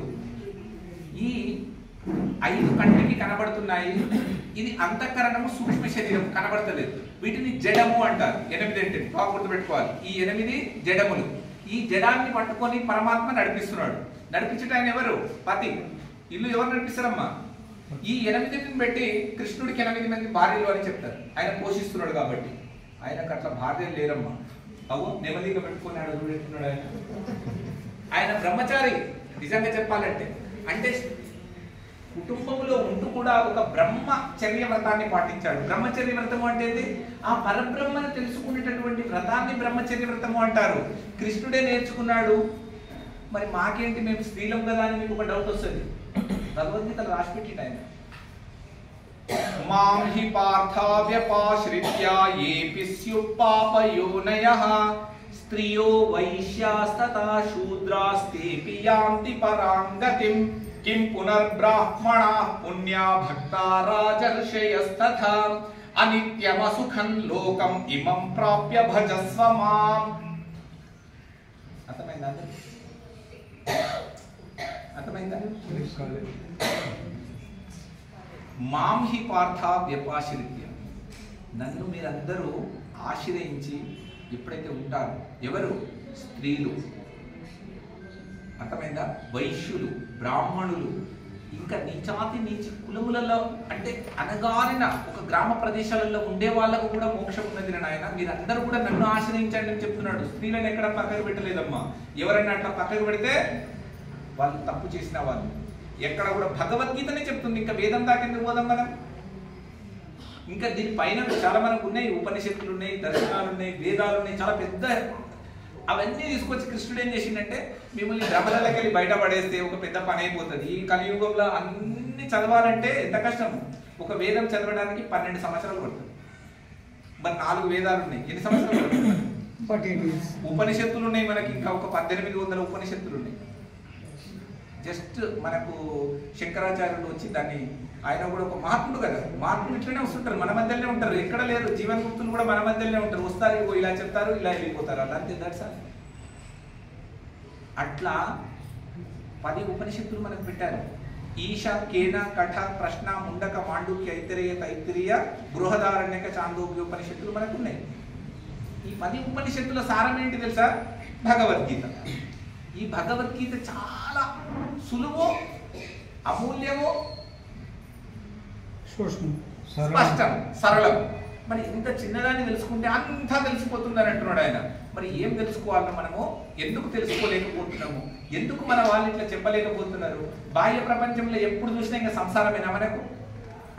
సంసారంలో ఏమైనా సుఖం ఉన్నదా? ఈ రోజు నాకు నిజంగా చెప్పాలి, మీరు పెద్దవాళ్ళు, నేను చాలా చిన్నవాడిని ఇక్కడ. సంసారంలో నాకైతే సుఖం అనిపిస్తలేదు. ఎవరికైనా సుఖం అనిపిస్తే చెప్పండి. ఇప్పుడు అనిపిస్తుంది అంటే అనిపిస్తుంది, కరెక్ట్. లేదు, ఉంది అంటే ఉంది అనిపిస్తుంది, కానీ కనిపిస్తలేదు. అదొక భ్రమ. భ్రమ అంటే పుట్టినము, మంచిగా పెళ్లిళ్ళు చేసుకున్నాము, అత్తగారు ఇచ్చిన కట్నం ఇక్కడ వచ్చింది, అమ్మగారు ఇచ్చింది ఇక్కడ వచ్చింది, 2 కలిపి మంచిగా ఉన్నది బరాబర్ తీసుకొని మనము కాళ్ళ ఎగరేసుకుంటా తిరుగుతున్నాము. కానీ మన జీవితంలో చరమాంకం ఏమిటిది? అందుకోసమే ప్రతి ఒక్కరు కూడా నన్ను ఆశ్రయించండి అందున. నేను అందరినీ చక్కగా చూసుకునేవాడిని. నేను మీ అందరినీ చూసుకోవడానికే వచ్చినాను. నాకు కౌరవులు ఎక్కువ, పాండవులు తక్కువ అనే భేదభావం లేదు. మీరందరూ సుభిక్షంగా ఉండాలి, సురక్షితంగా ఉండాలి, అమూల్యమైన జీవనాన్ని గడపాలి. వాళ్ళేమో నా మాట వింటలేరు, మీరేమో వింటున్నారు. కనీసం మీకోసమైనా నేను నిలబడతా అని చెప్పిండు ఆయన. అందుకోసము పాండవుల వైపు ఉన్నాడు అనమాట. పాండవులు అంటే 5 మంది వాళ్ళు, మంచి చెడు. పాండవులు, కౌరవులు అంటే మంచి చెడు. అవి మనలోనే ఉన్నాయి ఆ గుణాలు. మంచి గుణాలు చాలా తక్కువ ఉంటాయి, చెడ్డ గుణాలు మనిషికి ఎక్కువ. అందుకోసం చెడు తొందరగా వ్యాప్తం అవుతుంది కాబట్టి చెడు దగ్గరికి అందరూ పోతారు చాలా మంది. ఇగో మంచి అంటే ఇగో తక్కువ మంది వస్తారు, లిమిటెడ్. ఇంక ఇంతమంది వచ్చారు, చాలా సంతోషం, చాలా సంతోషం. నిన్న కాక మొన్న ఒక ప్రోగ్రామ్ ఉండే మన శాంత్ నగర్లో. సేమ్ ఇట్లనే నా ప్రోగ్రామ్స్ అప్పుడప్పుడు ఇట్లా భగవద్గీత నడిపిస్తూ ఉంటాను, నేను చెప్తూ ఉంటాను. 100 మంది వచ్చారు, 150-200 మంది వచ్చి ఉంటారు. అట్లా ఒక్కో దగ్గర 500-600 అట్లా వస్తారు. ఏం లేదు, ఒక్కరు వచ్చినా మనకు చాలా ఇష్టమైన వ్యక్తులే వీళ్ళందరూ కూడా. అయితే మనం అందరం అనేక జన్మల నుండి తిరుగుతూనే ఉన్నాము. ఈ తిరుగుడుకు కొంచెము ఫుల్ స్టాప్ పెడదామని చెప్పడానికి వచ్చింది భగవద్గీత. ఈ విధంగా అనిత్యం అసుఖం లోకం ఇమం ప్రాప్య భజస్వమా. ఈ లోకము సుఖం లేదు. ఈ లోకంలో ఎవరికైనా సుఖం ఉందంటే అది ఒక ఏజ్ లో ఉన్నప్పుడు, మంచిగా ఉన్నప్పుడు బాగా అనిపిస్తుంది. ఇక కడుపు నొప్పు, పంటి నొప్పు, కంటి నొప్పు, ఇక్కడ తలనొప్పి వచ్చినప్పుడు అప్పుడు తెలుస్తుంటది ఈ జీవితంలో బాబు ఎందుకు బతుకుతున్నాం. పొద్దుగా లేస్తే ఇది ఒక్కటే ఉంటుంది తల, ఈ కడుపు నొస్తనే ఉంటుంది. ఎంతమంది హాస్పిటల్లోకి పోతున్నారు. ఈ టైంలో ఒక్కసారి చూడండి, మీరందరూ అదృష్టవంతులు. నిజంగా చెప్తున్నాను, ఎంత పుణ్యాత్ములు, ఎంత ధర్మాత్ములు అంటే మీ అందరికీ నేను ఒకసారి నమస్కరిస్తున్నాను. ఇక్కడ వచ్చిన వాళ్ళందరూ కూడా నాకు తెలిసి ఒక్కొక్క కోటి మందితో సమానం ఒక్కొక్క వ్యక్తి. ఒకసారి సప్పట్లు కొట్టాలి మీ అందరూ. ఎందుకంటే భగవద్గీత వినాలి అంటేనే ఆ శక్తి సామర్థ్యం మీలో ఉండాలి. ఈ ప్రపంచానికి ఆదర్శవంతులు మీరు. ఈ సమయంలో 40 ఏళ్ళు, 30 ఏళ్ళు, 50 ఏళ్ళు పోయి హాస్పిటల్లో, ఇప్పుడు మనం ఏ హాస్పిటల్కి పోయినా చావు బతుకుల మధ్యన పొట్టు బిట్టాడుతున్న వ్యక్తులు, అమ్మలు ఎంతో మంది ఉన్నారు. చిన్న వయసులో హార్ట్ అటాక్ రావడం రకరకాలుగా. ఎందుకు తెలుసా? భ్రమల వల్లనే వస్తుంది. ఎందుకంటే ఆధ్యాత్మిక జ్ఞానం ఉండదు. ఇదే సత్యమని పోతున్నాడు. నాకు ఇల్లు లేకపోయా, కార్లు లేకపోయా, బంగ్లాలు లేకపోయా, వాడు అట్లా తిరిగి ఇట్లా తిరిగి ఇదే ఉంది. కానీ ఉన్న దాంట్లో తృప్తిగా ఎవడు జీవిస్తలేడు. అసంతృప్తితో జీవించడమే దీనికి కారణం. అంతేనా కదా? ఈ జీవన విధానాన్ని సక్రమంగా క్రమశిక్షణతోటి నేర్పించింది కృష్ణుడు. మీరు ఆ క్రమశిక్షణని వక్రీకరించి శిక్షణ లేకుండానే ఆ క్రమశిక్షణ దగ్గరికి పోవాలని ప్రయత్నం చేస్తున్నారు. ఎంత దారుణం! క్రమశిక్షణ లేకుండా, శిక్షణ లేకుండా, శిక్ష యుతులమై ఉండకుండా, శిక్షతో యుక్తులమై కాకుండా అయుక్తులమై ఉండి డైరెక్ట్ మనం దేవుడి దగ్గరికి పోవాలంటే పోతామా? క్రమశిక్షణ కావాలి. అట్లా మీరందరూ కూడా క్రమశిక్షణతో ఉండి ఇంత మంచి ఆధ్యాత్మిక జ్ఞానానికి మీరు పునాదులు వేసి మీరందరూ ఇంత చక్కగా మా అమ్మలు, మా నాన్నలు ఇక్కడ వచ్చి కూర్చొని వింటున్నారంటే నాకు చాలా ఆనందం. అందుకోసము భారతదేశంలో మీలాంటి వినడానికి కూడా 100 జన్మల పుణ్యఫలం ఉంటేనే మీరు ఈ భగవద్గీతను వినడానికి అవకాశం ఉన్నది.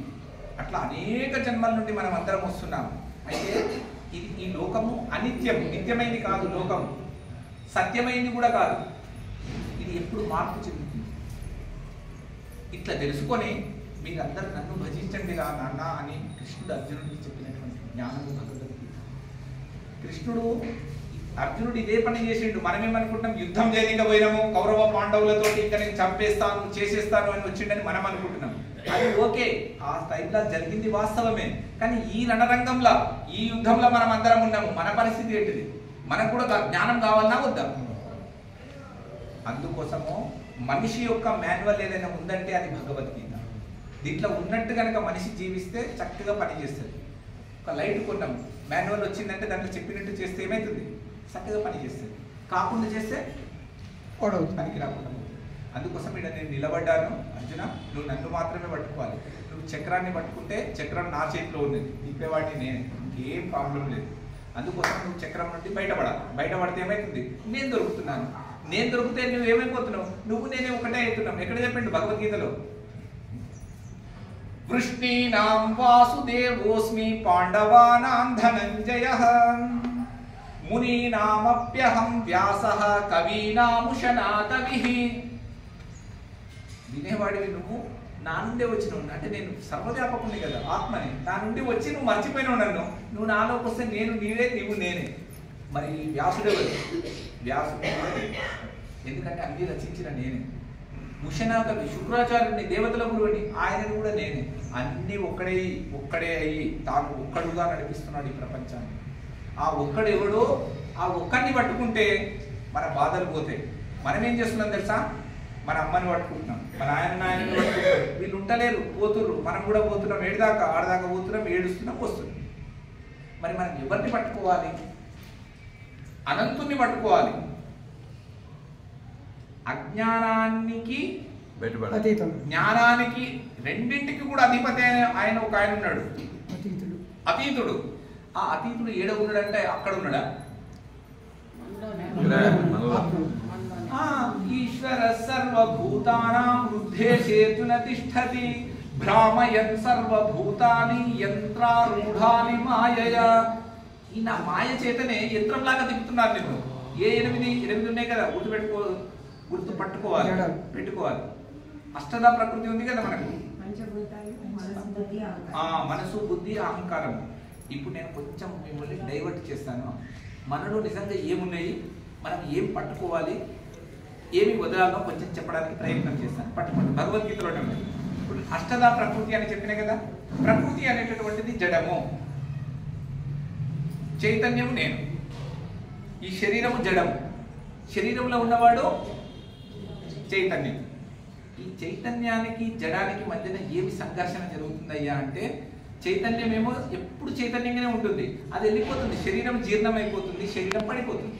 కానీ చైతన్యం అనేది పడిపోతుంది. ఎందుకు పడిపోతుందంటే, ఈ శరీరంలో త్రిగుణాలు ఉన్నాయి, అరిషడ్ వర్గాలు ఉన్నాయి, మనసు బుద్ధి చిత్తం అహంకారం అనేటటువంటి అంతఃకరణం ఒకటి ఉన్నది. ఈ అంతఃకరణము కనబడకుండా ఉన్నది కాబట్టి మనసు కనబడుతుందా, బుద్ధి కనబడుతుందా, చిత్తం కనబడుతుందా, అహంకారం కనబడుతుందా? అహంకారం కనబడుతుంది, అంటాడు. కానీ అది అంటాడు కానీ అది కనబడదు మనకి, అది లోపల ఉంటుంది అన్నమాట. అయితే ఈ మనిషి ఏం చేస్తున్నాడు, ఈ అంతఃకరణ శుద్ధి ఎవ్వరికి లేకుండా పోతుంది. శరీరాన్ని చూడండి, ఉదయం లేవగానే ఎన్ని రకాల సబ్బులు వచ్చినాయో, ఎంత రుద్దుకుంటాం మనం అంటే, ఇక కొంతమంది అలా పిల్లలు, మగ పిల్లలు కానీ ఆడపిల్లలు కానీ ఆ ట్యూబ్లు వస్తున్నాయి, ఏమేమో రుద్దుతున్నారు, తెల్లగా కావాలి, నల్లగా ఉన్నవి అంటే శరీరం మీదనే పడ్డారు మొత్తం. కానీ అంతఃకరణం ఒకటి ఉన్నది కదా నీ దగ్గర, దానికి ఎట్లా స్నానం చేపిస్తున్నాం మనం? ఈ శరీరానికి స్నానం చేసిన, పౌడర్ వేసినా, పొట్టు పెట్టినా, మంచి తయారై హీరో లాగా వీడియో వచ్చి ఇట్లా పడ్డాం ఇట్లా మనం. కానీ ఈ అంతఃకరణం అనేటటువంటిది ఒకటి ఉంది కదా, మనసు బుద్ధి చిత్తము అహంకారం, ఈ నాలుగింటిని కలిపి ఏమంటాము? అంతరేంద్రియము అంటాం. దీనినే అంతరేంద్రియము అంట. దీనికి ఎవరైనా స్నానం చేపిస్తున్నారా?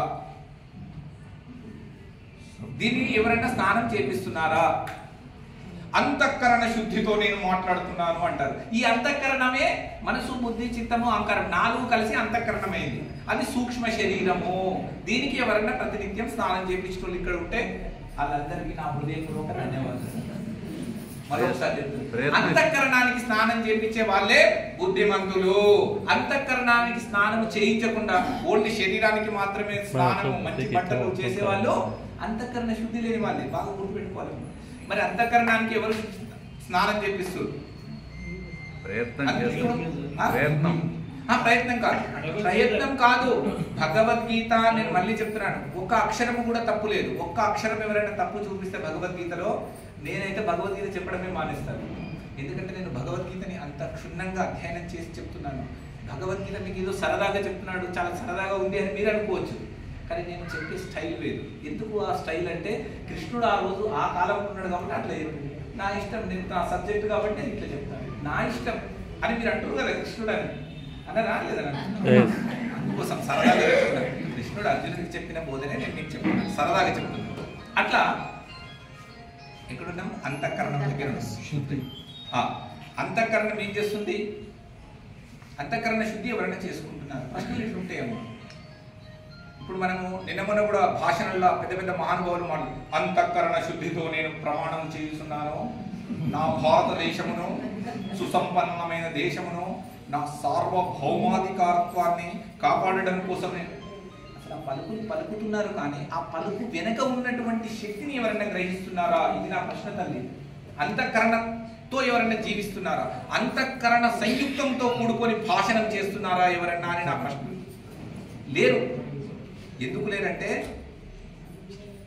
ఒక్కడు కూడా అంతఃకరణానికి శుద్ధి చేయడం లేదు, స్నానం చేయడం లేదు. ఆ అంతఃకరణం ఏమైపోతుంది తెలుసా? శుద్ధం లేక అశుద్ధమయ్యి మనకు చనిపోయినప్పుడు ఈ స్థూల శరీరం ఏమో పడిపోతుంది, దీన్నేమో వెంటనే కాల్చేస్తున్నారు. ఈ సూక్ష్మ శరీరాన్ని తీసుకొని వాడు ఏం చేస్తున్నాడు? వెళ్ళిపోతున్నాడు. వాడు చేసిన పాప పుణ్య కర్మలను ఆధారంగా చేసుకొని సర్వాధారుడైనటువంటి పరమాత్మ వాడికి పుణ్యమా పాపమా వాడు చేసిన కర్మలను బట్టి కర్మ సిద్ధాంతాన్ని తీసుకొచ్చి వాడికి మరొక జన్మ ఇస్తున్నాడు. అందుకోసమే వీడు ఎంత చెప్పినా విన్నాడు రా మొండోడు.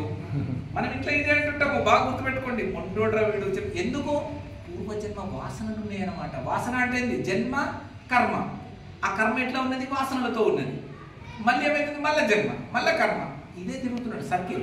అయితే ఈ అంతఃకరణము శుద్ధి లేకపోవడం వలన ఈ అంతఃకరణని తీసుకొని తిరుగుతున్నాడు. ఇది జడము అన్నమాట. అయితే యోగులు ఏం చేస్తారంటే యుక్త కర్మ ఫలం త్యక్త్వా శాంతిమాప్నోతి నైష్ఠికీం అయుక్త కామకారేణ ఫలే సక్తో నిబధ్యతే. యుక్తుడైన వాడు, యుక్తము అంటే కలయిక, మేళనము అంటే అల్పమైనటువంటి చైతన్యంతో అనంతమైన పరమాత్మని పట్టుకోవడమే యోగము, కలయిక, మేళనము, బ్రహ్మ విద్య, అక్షర విద్య, నిష్కామ కర్మయోగ విద్య, ఎన్ని పేర్లను పెట్టుకోవచ్చు దీనికి. భగవంతుడితో ఏకాకృతం కావడం, ఈ జీవాత్మని పరమాత్మతో కలపడమే యోగము. మనం ఏం చేస్తాం యోగం అంటే? మనం ఏం చేస్తున్నాం రోజు పొద్దుగాలు లేసి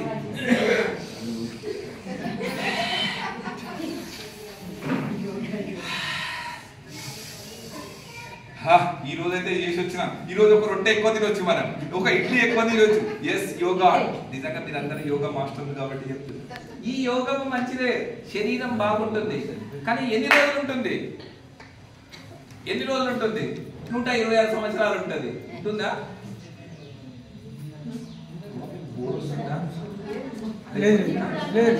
ఎవరికన్నా బాధ అనిపిస్తుందా, లేకపోతే కొంచెం ఏమైనా అనిపిస్తే కూడా నాకు చెప్పండి. దానికి నా దగ్గర ఇంకొక వేరే టాబ్లెట్స్ ఉంటాయి అన్నమాట. సరే, ఒక కథలోకి వెళ్ళిపోదాం మనము. ఇది ఇట్లనే గుర్తుపెట్టుకొని చిన్న కథలోకి వెళ్ళిపోదాం. ఓకేనా అమ్మా? మహారాష్ట్రలో ఒక పెద్ద గుడి ఉన్నది, పాండురంగ గుడి అని. ఏదమ్మా అది? పండరిపురమా? విఠలుడు అంటే కృష్ణుడే కదా. అయితే ఒక ఆయన మహాభక్తుడు ఏం చేసిండయ్యా అంటే, తుకారాం ఉన్నాడు, చాలా మంది ఉన్నారమ్మా. మీరందరూ భక్తులే తల్లి. ఆయన పేరెందుకమ్మా, ఈడ కూర్చున్న భక్తులు చాలా మంది ఉన్నారు, నాకు తెలిసి అయితే అంత దూరమే పోదు. ఎస్, భక్త తుకారాం. ఇంకా చాలా మంది ఉన్నారు, జ్ఞానేశ్వర్ మహాత్ముడు చాలా. అయితే ఒక మహాభక్తుడు ఏం చేసిండయ్యా అంటే, రోజు ఆ విఠలుడికి, కృష్ణుడికి పూజ చేసేవాడు. సంసారం నడుస్తుంది, మంచి సంతానము, భార్య, పిల్లలు అందరూ ఉన్నారు. కాలం గడుస్తుంది, అష్టదరిద్రం నుంచి ఆయన చేరుకున్నది. ఆయన కూడా రోజు భగవద్గీత చదవడము, రోజు 2 శ్లోకాలను చదువుకోవడము, ఇట్లా జీవిస్తున్నాడు. కాలం గడుస్తుంది, కరువు వచ్చింది, తిననీకి తిండి లేదు, ఇంట్లో చాలా రకరకాల బాధలను అనుభవిస్తున్నాడు. భార్య చెప్తుంది, పిల్లలు ఏడుస్తున్నారు, అయ్యా మన ఇంట్లో కొంచెం సామాన్ లేదు, ఏమైనా తీసుకురా అని భార్య చెప్తుంది. అతను అప్పటికే అప్పులు చేసి చాలా కష్టాల పాలవుతున్నాడు. సంసారం నడిపేయాలంటే ఎంత కష్టం సార్, మీకు తెలుసు కదా. ఇప్పుడైతే అనుకోకుండా టకటకటక వస్తూనే ఉన్నాయి మస్తు పైసలు. కానీ ఒకప్పుడు ఎట్లుంటేనో మీకు తెలుసు. ఇంకా కూర్చున్న వాళ్ళకు ఆకలి విలువ తెలుసు, అన్నము విలువ తెలుసు, అమ్మ నాన్నల విలువ తెలుసు, తాత అమ్మమ్మ నాన్నమ్మల విలువ తెలుసు. ఈ రోజు పిల్లలకు కొంచెం అది లోపించింది, కానీ మీ అందరికీ తెలుసు, బాగా తెలుసు ఎట్లా ఉండేది ఇంట్లో అనేది. కాబట్టి మీరందరూ చక్కగా అట్లాంటి దుర్భరమైనటువంటి పరిస్థితిని గడుపుతున్నటువంటి ఆ మహా భక్తుడు ప్రతినిత్యం భగవద్గీతను అధ్యయనం చేసి, శాస్త్రాన్ని అధ్యయనం చేసి, ప్రజల్లో మంచి భావనలను, సద్భావనలను వెలిగించాలని కోరుకుంటూ అందరికీ మంచి జ్ఞాన ప్రబోధం చేస్తూ ఇలా తిరిగేవాడు. ఆయనకు దరిద్రం ఎంత వెంటాడిందంటే, ఆకలితో అలమటించిపోతున్నారు పిల్లలు. భార్యనేమో చూడయ్యా ఏమన్నా తీసుకురా అని చెప్తుంది. సన్మార్గుడు రోజు భగవద్గీత చదువుతాడు. ఇక ఆ రోజు ఇంట్లోకి వెళ్ళి ఏమన్నా తీసుకొస్తా, ఏదైనా సేటు దగ్గరికి పోతాను, పోయి అడిగి ఏమన్నా అప్పు పుడితే తీసుకొస్తాను అన్నట్టు బయటికి పోయేటప్పుడు ఇంట్లో చూస్తే అక్కడ దేవుడి పూజ రూమ్ ఉంటుంది కదా, తీసి భగవద్గీత తీసాడు. 9వ అధ్యాయం వచ్చింది. అనన్యాశ్చింతయంతో మాం ఏ జనాః పర్యుపాసతే తేషాం సతతయుక్తానాం యోగక్షేమం వహామ్యం. తీసుకొని దానికి ఇట్లా ఇట్లా ఇట్లా పెట్టి ఇట్లా ఇచ్చి, శ్లోకం ఏం చెప్తుంది? అన్ని నేను చూసుకుంటానన్నాడు ఈయన. నాకేమో ఇక చూడు నా పిల్లలు ఏడుస్తారు, గతి లేపునైనా దాన్ని ఇచ్చిండు. ఏం భగవద్గీత ఇది? ఉంటే ఇట్లనే అవుతుందా నాకు? ఏం దేవుడు అయ్యా నువ్వు, ఏడవున్నావు నువ్వు అని కోపంతో ఈ ఇంట్లోకి బయటకు వెళ్ళిపోయాడు. పిల్లలేమో ఆకలితో అలమరిస్తున్నారు, భార్యనేమో తీసుకురాడుతుంది. నా పరిస్థితి ఏంటి? బతకడం కంటే సావడమే మంచుకున్నట్టుంది, ఏమి బాధలు రా అని పోయిండు. ఆయన అక్కడ పోయిండు, ఇక అందరిని అడుగుకుంటా తిరుగుతున్నాడు ఆయన. ఇక ఎవడు నాలంటోడు వచ్చిండు ఇంటికి, మంచి మంచి యవ్వనంలో ఉన్నటువంటి ఒక 20-25 సంవత్సరాల యువకుడు ఒక 5-6 గుంటలు మోసుకొని వచ్చిండు వాళ్ళ ఇంటికి. అర్థమైందా?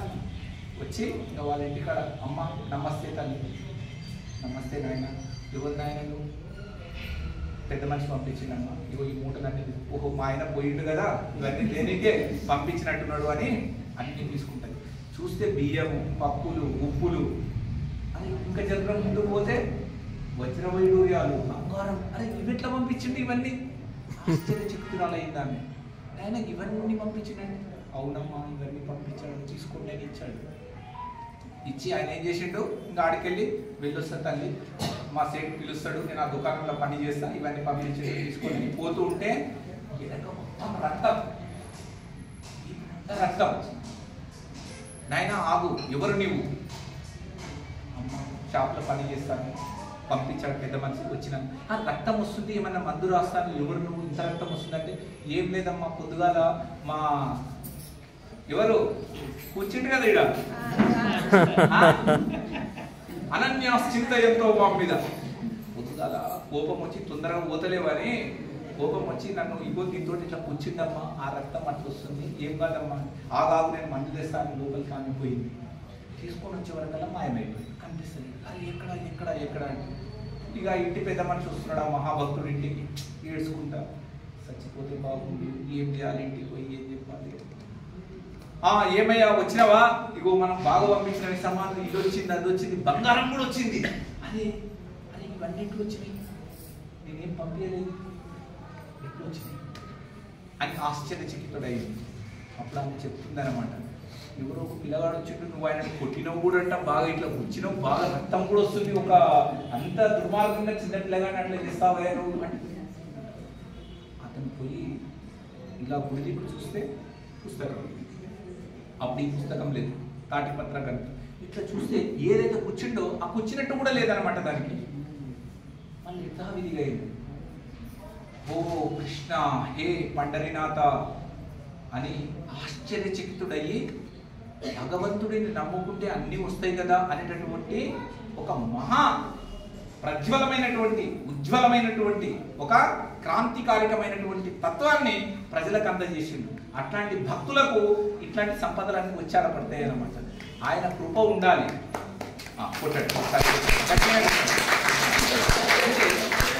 భక్తుడు అనేవాడికి ఏది లోటు ఉండదు. ఎందుకంటే ఆ బంగారం ఇవన్నీ ఎవరివి?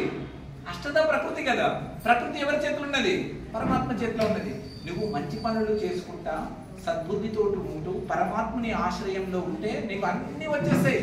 కానీ నువ్వు పరమాత్మని ఆశ్రయించకుండా ప్రకృతిని పట్టుకొని ఉంటే ఆ ప్రకృతి రావచ్చు, పోవచ్చు. అందుకోసమే మన భావనలు, మన ధనము, మనం చేసే మంచి పనులు అన్నీ కూడా భగవంతుణ్ణి అంటుకొని ఉండాలి, సద్భావనలతో కూడుకొని ఉండాలి. అట్లా ఉంటే ఏమైతే మీరందరూ నమాం కర్మాణి లింపంతి నమే కర్మ ఫలే స్పృహ ఇది మాం యోభిజానాతి కర్మభిర్న సబధ్యతే. మీరు కర్మలు అంటకుండా ఉంటారు, మీకు కర్మ ఫలాలే అంటుకోవు. అది నిష్కామ కర్మయోగం. ఆ కర్మయోగాన్ని భగవద్గీతలో చెప్పాడు. ఎవడైతే నిష్కామ కర్మయోగము చేస్తాడో, నిష్కామ కర్మయోగము వలన వాడికి ఏం కలుగుతుంది? భక్తి కలుగుతుంది. భక్తి కలిగిన వాడికి జ్ఞానం వస్తుంది. భగవంతుడిని పట్టుకున్న వాడికి జ్ఞానము, జ్ఞానము వచ్చిన వాడే ముక్తిని పొందుతాడు. అందుకోసము జ్ఞానము చాలా విలువైంది. మా ఇంట్లో ఇంత ధనం ఉంది, నాకు దేవుడు దొరుకుతాడంటే దొరకడు.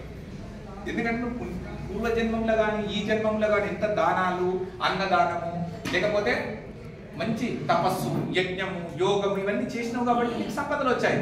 సంపదల వల్ల మోక్షం రాదు, భక్తి వల్లనే వస్తుంది. ఇది జ్ఞానము వలననే వస్తుంది.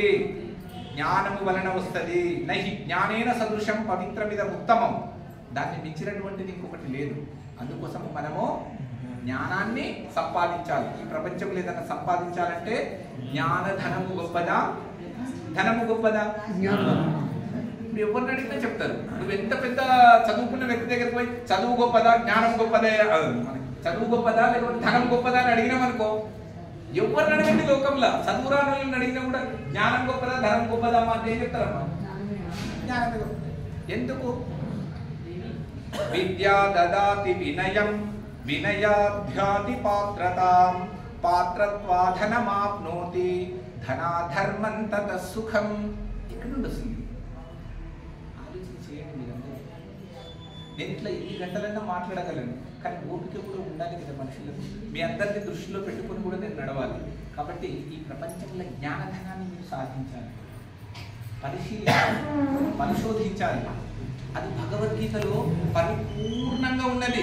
ఎక్కడ కూడా మనము బాధపడని అవసరమే లేదు.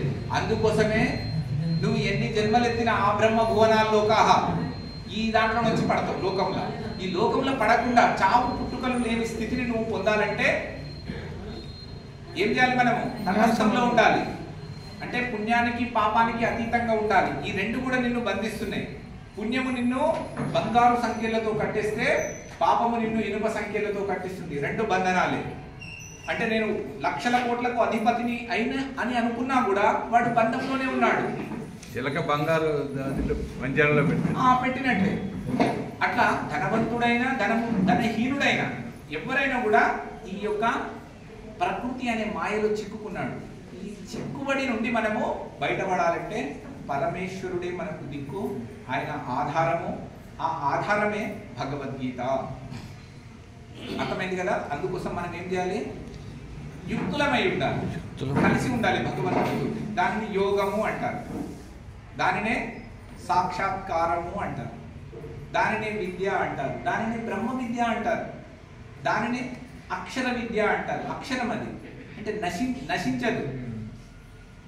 ద్వావిమౌ పురుషౌ లోకే క్షరశ్చాక్షర ఏవ చ క్షరః సర్వాణి భూతాని కూటస్థోక్షర ఉచ్యతే ఉత్తమః పురుషస్త్వన్యః పరమాత్మేత్యుదాహృతః యో లోకత్రయమావిశ్య బిభర్త్యవ్యయ ఈశ్వరః యస్మాక్షరమతీతోహమక్షరాదపి చోత్తమః అతోస్మి లోకే వేదే చ ప్రతిత పురుషోత్తమః. నన్ను పురుషోత్తముడని ఎందుకంటారు తెలుసా? హే అర్జున, మీరు మర్చిపోతున్నారేమో, నన్ను పురుషోత్తముడు అని పిలుస్తారయ్యా. పురుషోత్తముడు అంటే పురుషుల యందు పుణ్య పురుషుడు కాదు, ఉత్తమ పురుషుడు. నేను మొదటిగా ఉన్నాను. ఈ క్షరము అక్షరము నశిస్తుంది. నేను దీన్ని మీకు కొంచెం మీరు మర్చిపోవద్దు. నేను ఎక్కడున్నానో నాకు గుర్తుంది, మీరు ఎక్కడున్నారో కూడా మీరు తెలుసుకోవాలి. అంతఃకరణ శుద్ధి దగ్గర మనం ఆగిపోయినామో అక్కడికి వస్తాను. నేను ఇక్కడ నుండి ఈ శరీరము పడిపోయేది. దీంట్లో ఉన్న జీవాత్మకు మరణం లేదు. ఇది మళ్ళీ ఇంకో జన్మని తీసుకుంటుంది. పునర్జన్మ తప్పకుండా ఉందన్నమాట. అయితే క్షరము అక్షరము ఈ రెండు నశించినా కూడా నేను నశించాను. ఈ శరీరం నీరు పోతుంది, నీ శరీరం పోతుంది, నువ్వు జీవాత్మవు కాబట్టి నువ్వు కూడా పోతున్నావు. నేను జీవాత్మకు ఈ నశించేటటువంటి ప్రకృతికి రెండింటికి ఆధారమై ఉన్నా. అందుకోసం నేను పురుషోత్తముడు. అందుకోసం నేను లోకంలో కానీ వేదాలలో కానీ 4 వేదాలలో కూడా నన్ను పురుషోత్తముడు అని పిలుస్తారు. ఎందుకు? వాటన్నింటిని రచించింది నేనే. సర్వస్య చాహం హృది సన్నివిష్టో మత్త స్మృతిర్జ్ఞానమపోహనంచ వేదైశ్చ సర్వైరహమేవ వేద్యో వేదాంత కృద్వేద విదేవ చాహం.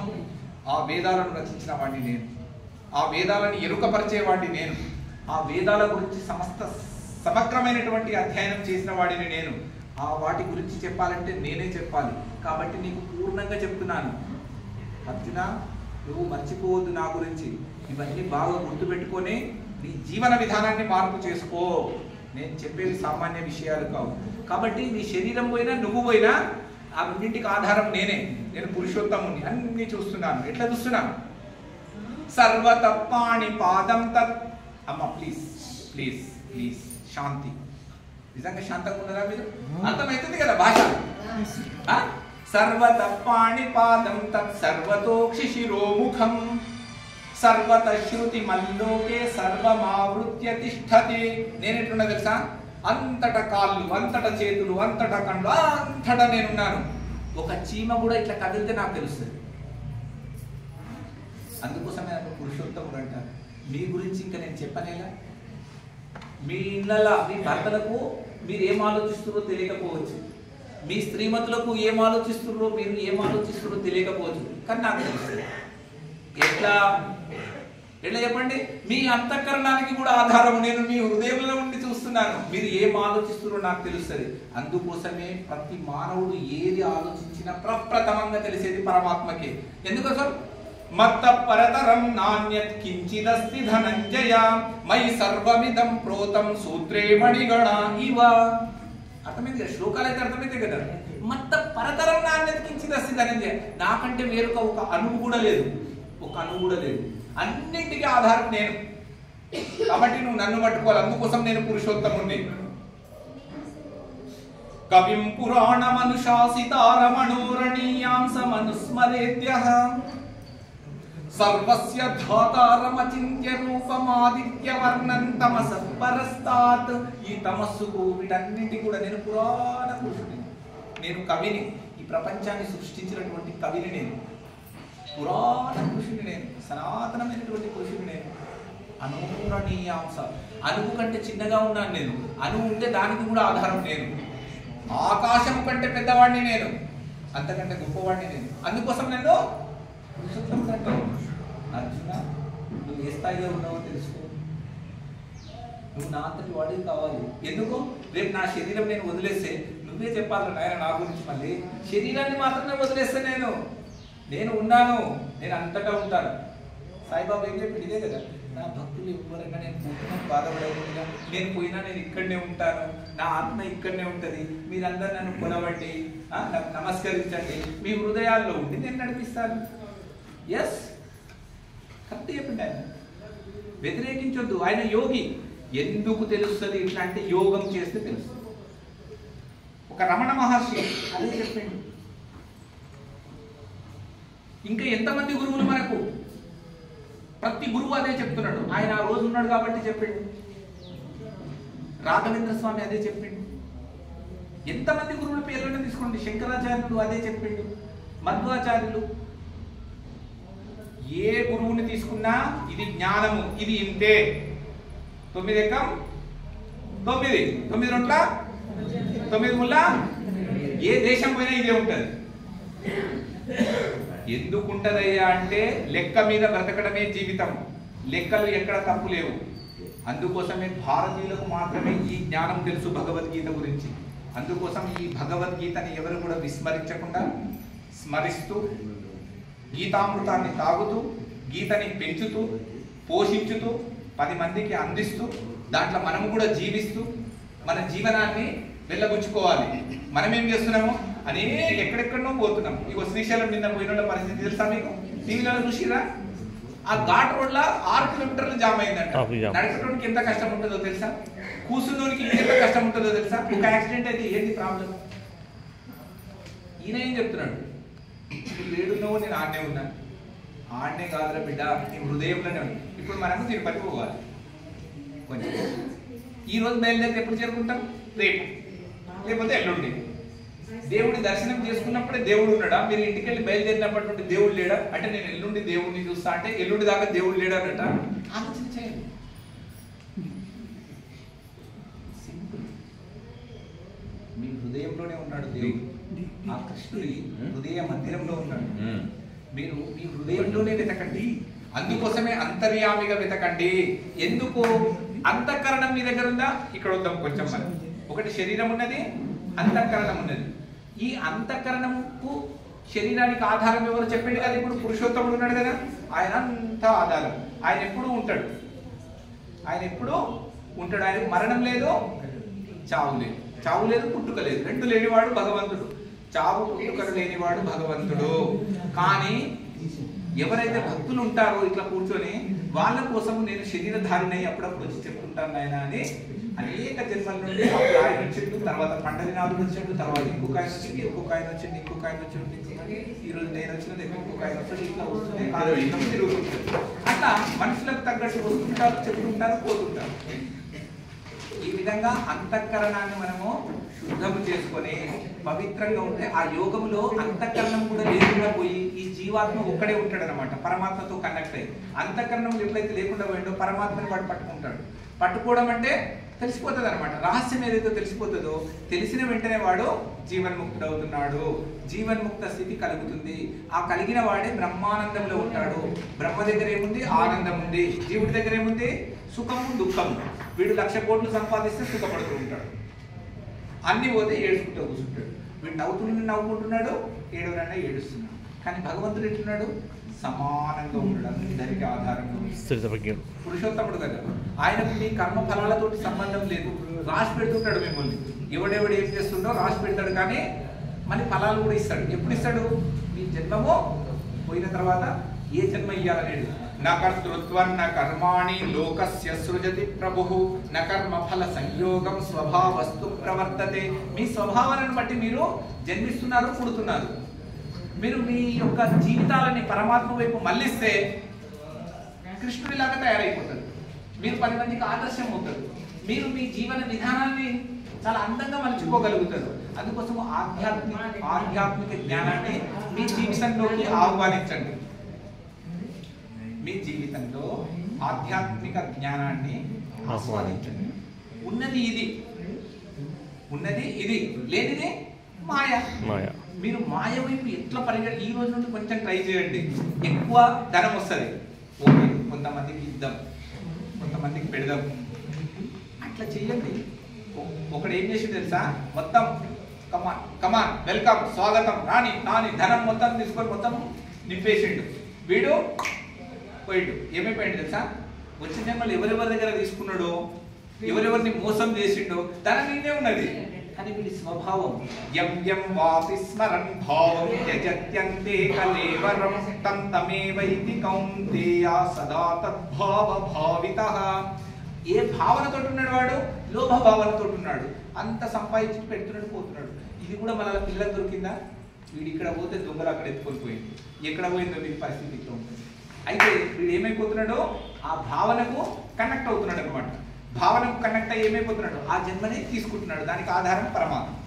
బాగా గుర్తుపెట్టుకోవాలి.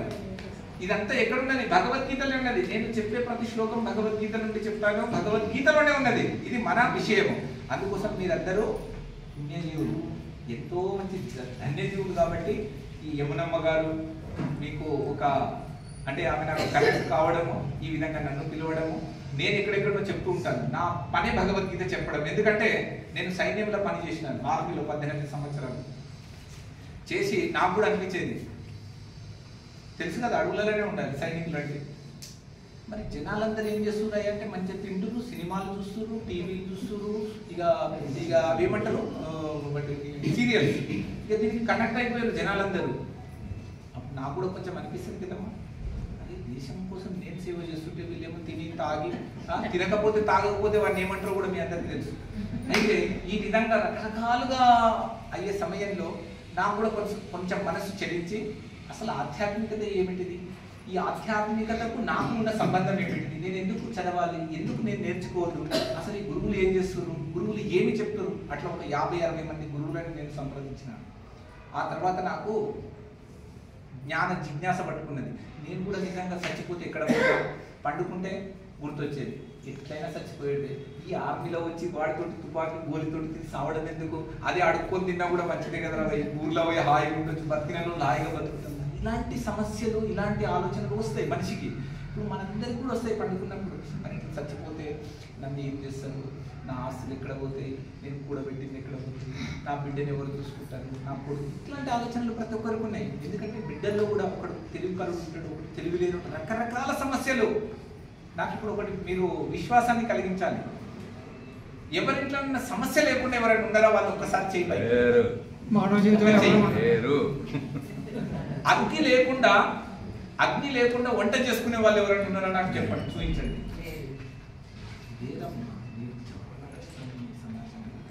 పుట్టినమంటేనే మనకు ఎన్నో సమస్యలతో కూడుకొని మనము జీవిస్తున్నాము. దీనికి పడాలంటే మన ఋషులు చెప్పింది ఈ జ్ఞానం.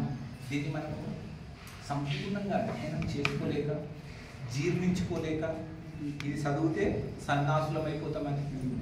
నిజంగా చదవకపోతే సన్యాసులు అవుతారు, చదివితే సన్యాసులు అవుతారు. యావత్తు తేడా ఉంది సన్యాసికి సన్యాసికి. బాగా గుర్తుపెట్టుకుంటాను. నేను మళ్ళీ చెప్తున్నాను, బాహ్య వేషాలను చూసి మనము భ్రమలకు గురి కావద్దు.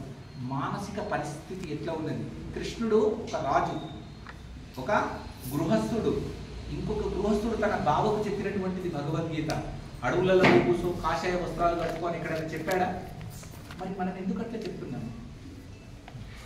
ఆలోచన చేయాలి మనం అందరం కూడా. ఇట్లా ఆలోచన చేయకపోవడం వల్లనే మన మానసిక పరిస్థితిని, అందుకోసం మనం సంసారం చేసుకుంటేనే రాజయోగిలాగా బ్రతకాలి, రమ్యంగా బతకాలి, దివ్యంగా బతకాలి, దేదీప్యమానంగా వెలుగుతూ బ్రతకాలి, ఆనందంగా బ్రతకాలి, ఆనందంతో కూడుకొని బ్రతకాలి. ఎప్పుడు సమస్యలే, ఎప్పుడు సమస్యలే, ఎప్పుడు సమస్య లేని సమయం ఉన్నదా? మీరు చెప్పండి, నిద్రపోయినప్పుడు కూడా కళలు వస్తున్నాయి. ఆ కళలో కూడా మనల్ని ఎవడో వేధిస్తున్నాడు.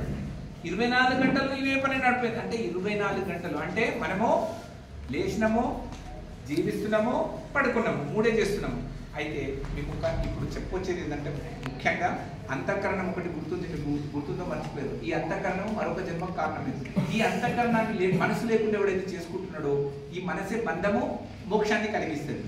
ఈ మనసుని ఏం చేయాలంటే మనము కదలకుండా చేయాలి. పరమాత్మ కదలకుండా ప్రపంచాన్ని నడిపిస్తున్నాడు, కదులుతూ మనం చలనం అవుతున్నాం. ఈ చలనం లేకుండా కావాలంటే కదలని పరమాత్మని మనం పట్టుకోవాలంటే యోగం చేయాలి. యోగం చేయాలంటే ఏం చేయాలంటే కొద్దిసేపు మెడిటేషన్ చేసుకోవాలి, ధ్యానం చేయాలి. ఓకేనా అమ్మా? యోగం, మౌనం, మెడిటేషన్. అంటే దాంట్లో ఏం చేయాలో చాలా మందికి తెలుసు కదమ్మా. మీకు అందరికీ యోగం ధ్యానం పెట్టేదాన్ని తెలుసు కదా, తెలుసు కదమ్మా. మెడిటేషన్ కూడా ఎలా చేయాలని చెప్పాలి. మీరు ఇన్ని రోజులు నేర్చుకున్నది కదా తల్లి, చాలా రకాలుగా చెప్తాను. మీ అందరికి తెలుసా? అందుకోసం నేను అడుగుతున్నా కదమ్మా. నేను అడుగుతున్నా, మీరు సమాధానాలేమో చెప్పడం లేదు. నిజాలు చాలా కఠోరంగా ఉంటాయమ్మా. యోగా గురువు గారు ఉన్నారు కదా, చెప్పాలి మరి. యోగం గురించి ఇప్పుడు మీరు ఇక్కడ వచ్చి ఒక 10 నిమిషాలు ఎలా యోగం చెప్పాలి గురువు గారు. యోగం అంటే ఏంటిది? నేనంతా యోగి యుంజీత సతతమాత్మానం రహసి స్థితః ఏకాకీయత చిత్తాత్మ నిరాశీర పరిగ్రహః. క్లియర్ కృష్ణుడు ఇదే చెప్పిండు. ఏకాకి యత చిత్తాత్మ నిరాశీన అపరిగ్రహః. అపరిగ్రహం అంటే ఈ ప్రపంచం మొత్తం ఎవరిది? పరమాత్మది. మనం జస్ట్ గెస్ట్ అన్నమాట, విజిటర్స్, అతిథులం. ఇప్పుడు వీడికి అతిథిగా నేను వచ్చి, నేను ఇక్కడ నుండి అయితే చాలా బాగుంది, బిల్డింగ్ మొత్తం నాకే కావాలి, నేనైతే ఇడికెళ్ళి పోనని కూర్చున్నారు, ఎట్లుంటది? ఇది మీ కాలనీ వాళ్ళది, నేనైతే ఇయ్యాలి, ఇది నాకు నన్ను పిలిచిరు, నేను ఇదే ఉంటాను. అట్లా నువ్వు వీడికి వచ్చి ఈ విశ్వంలో బంగారం నాది, వెండి నాది, భూమి నాది అని నువ్వు కూర్చుంటున్నావు. ఖాళీ చేపిస్తాడు ఆయన. ఇప్పుడు నేను అట్లా చేసిననుకో, నన్ను అవతల తీసుకుపోయి ఆ గేట్ అవతల కూర్చోబెట్టాను. నలుగురు పట్టుకొని నిన్న తీసుకుపోతారు. అట్లనే మన నలుగురు వచ్చి మనల్ని మోసుకొని పోతలేరా తల్లి? అది బ్రతుకున్నప్పుడే ఈ విషయాలను తెలుసుకొని తేటతెల్లం చేసుకొని మన జీవనంలో ఒక జ్ఞాన జ్యోతిని వెలిగించుకోవాలి. తేషాం సతతయుక్తానాం భజతాం ప్రీతిపూర్వకం దదామి బుద్ధియోగం తం ఏన మాముపయాంతి తే తేషామేవానుకంపార్థమహమజ్ఞానజం తమః నాశయామ్యాత్మభావస్తు జ్ఞానదీపేన భాస్వత. అట్లాంటి సతత యుక్తులు ఎప్పుడు నన్ను భజించే వాళ్ళకు నేను బుద్ధి యోగాన్ని ఇస్తాను, జ్ఞాన జ్యోతిని ప్రజ్వలింపజేస్తాను. ఆ జ్ఞాన జ్యోతి ద్వారానే మీకు మోక్షం కలుగుతుంది, ముక్తి కలుగుతుంది. అలాంటి జ్ఞాన జ్యోతులను వెలిగించాలి. ఎందుకంటే మీరు ఇక్కడ దీపాల పండుగ చేసి నన్ను ఆహ్వానించారు, దీప ప్రజ్వలన చేయించారు. ఈ దీపం వెలుగుతుంది అంటే దీపానికి లోపల ఉండి ఎవరు నడిపిస్తున్నారు? ఇది కంటికి మాత్రమే కనబడుతుంది, కానీ అంతర్జ్యోతి ఎలా కనబడుతుంది? కనబడదు కదా. జ్యోతిష్యామపి తజ్జ్యోతి అన్నాడు ఆయన. అన్ని జ్యోతుల కంటే పరజ్యోతిని నేను. కాబట్టి నా జ్యోతి ఎవ్వరికి కూడా దర్శనం ఇవ్వదు. అందుకోసం నన్ను దర్శించుకోండి. నన్ను దర్శించుకోండి అంటే జ్ఞానం మాట్లాడుతుంది, శరీరం కాదు. మనం అందరివి శరీరాలే, ఇవన్నీ నశ్వరమయ్యే శరీరాలు. కానీ అందరిలో ఒక జ్ఞానం ఉంది కదా. అది దివ్య జ్ఞానమా, ప్రకృతి జ్ఞానమా, లేకపోతే నా జ్ఞానమా? చూడండి, ఒక్కొక్కడు ఒక్కొక్కలాగా ఆలోచిస్తుంటాడు. ఇవి సాధారణ జ్ఞానం. అనంత జ్ఞానంతో మాట్లాడాలంటే ఆ అనంతుని మనము పట్టుకోవాలి. అలాంటి గురువులని మనము ఆశ్రయించాలి. కాబట్టి మనం అందరం కూడా అంతఃకరణ శుద్ధి అప్పుడు జరుగుతుంది. చూడండి, అంతర్జ్యోతి వెలిగితే, అంతర్యామిగా ఉన్న పరమాత్మని పట్టుకోగలిగితే ఆయన కనబడాడు. భగవంతుడు కనబడతాడు అంటే అది మన భ్రమ. నాకు రాత్రి కలడు వచ్చిండు శివుడు, ఇట్లా ఒకటి మెడలో పాము ఉంది, అదేమంటే ఢమరుకం ఉన్నది, త్రిశూలం ఉన్నది అని అట్లొచ్చిండు రాత్రి దేవుడు కళల. దేవుడు నీ కళలోకి వస్తే ఈ సృష్టి మొత్తం నడిపిస్తున్నాడు. ఇంత పెద్ద బ్రహ్మాండ నాయకుడు నీ కళలో వస్తే నీ కళలో కూర్చున్నాడు ఆయన. మరి ప్రపంచాన్ని అందరూ ఎట్లా నడిపిస్తున్నాడు ఆలోచన చేయండి. లేకపోతే దేవుడు ఒక దగ్గర కూర్చుంటే, ఒక తిరుపతిలో లేకపోతే ఇంకా యాదగిరి గుట్టల్లో మా ఇంట్లోనో మీ ఇంట్లోనో కూర్చుంటే ప్రపంచాన్ని ఎవరు నడిపిస్తున్నారు? అనేక రూపాలు. ఎస్ అంటే రూపాలకు కూడా ఆధారమైన చెప్పిన కదా, ద్వావిమో పురుషంలోకే క్షరశ్చాక్షర. నశించే శరీరానికి, నశించని జీవులకు అందరికీ కూడా ఆధారం నేను పురుషోత్తముని. అందుకోసమే వేదాలలో కానీ లోకంలో కానీ నన్ను పురుషోత్తముడు అంటున్నారు. నేను పురుషోత్తముని, నాకు మరణం లేదు, నేను ఎప్పుడు ఇట్లా దివ్యంగా వెలుగుతూ ఉంటాను. నన్ను ఎవడు నా దగ్గరికి వస్తారో వాళ్ళకు నేను మోక్షాన్ని ప్రసాదిస్తాను, జ్ఞానజ్యోతిని వెలిగిస్తాను. ఎక్కడ? అంతర్జ్యోతిలో. అలాంటి జ్ఞాన ప్రసారం చేసేవాళ్ళు గురువులు. కారు గురులు కాకునింతము చెప్ప, శాస్త్ర పాఠములా చదివి చెప్ప, ముక్తి మార్గము చూపు మూలంబు గురురావు వినురవేమ. వేమన గారి పద్యాలకు భగవద్గీతకు అవినాభావ సంబంధం ఉన్నది. మీరు అవునన్నా కాదన్నా వ్యతిరేకించిన ఈయన యోగీశ్వరుడు, ఆయన యోగి వేమన. తేడా ఏం లేదు, మనుషులుగా వేరు కావచ్చు, జ్ఞానము ఒకటి కదా. నేను చెప్పిన భగవద్గీత అదే ఉంటుంది, మీరు చదివిన అదే ఉంటుంది. ఇప్పటిదాకా చదివినాం కదా భగవద్గీత, తప్పు చదివినామా? చదివిన అదే చదివి, నేను చదివిన అదే చదివిన. కానీ అర్థము చేసుకునేటటువంటి మానసిక పరిపక్వత ఎవరికి ఎలా ఉన్నది అనేటటువంటిది మనం గ్రహించాలి. అందుకోసం మనం ధనాన్ని సంపాదించాలి, ప్రపంచాన్ని బాగా ఉపయోగించుకోవాలి. బ్రతికిన రోజులు మంచి భోజనం చేయండి, మంచి బట్టలు కట్టుకోండి, మంచి ఇల్లు కొనండి, మంచి కార్లు తీసుకోండి, బాగా ధనాన్ని వేసుకొని తిరగండి. కానీ దీన్ని బాగా ఉపయోగించుకుంటూనే పరమాత్మని ఉపాసించండి. అంటే రెండింటిని బాగా ఎవడు ఉపాసన చేస్తూ ఉపయోగించుకుంటున్నాడు వాడు జీవిస్తున్నాడు. అది జీవితం అంటే. ఈ జీవితము పరమార్థంతో కూడుకొని ఉన్నది. మనము బాహ్యార్థాలను పట్టుకొని మనం తిరుగుతున్నాము, అంతరార్థం జోలికి అసలే పోవడం లేదు. ఇంకా టైం ఉందా అమ్మా? అయితే ఇట్లా మనం అందరం కూడా భగవద్గీతని చక్కగా అధ్యయనం చేయాలి. మనకు ఒక గురు పరంపర ఉన్నది. ఏవం పరంపరా ప్రాప్తం ఇమం రాజర్షయో విదుహు సకాలేనేహ మహదా యోగో నష్ట పరంతప. యోగం అనేది నశించిపోయింది. ఈ విధంగా మన గురువులు, ఆ గురువుల శిష్యుల పరంపర ఇట్లా వస్తూ ఇట్లా నడుచుకుంటూ వచ్చింది, ఇక్కడ దాకా వచ్చింది.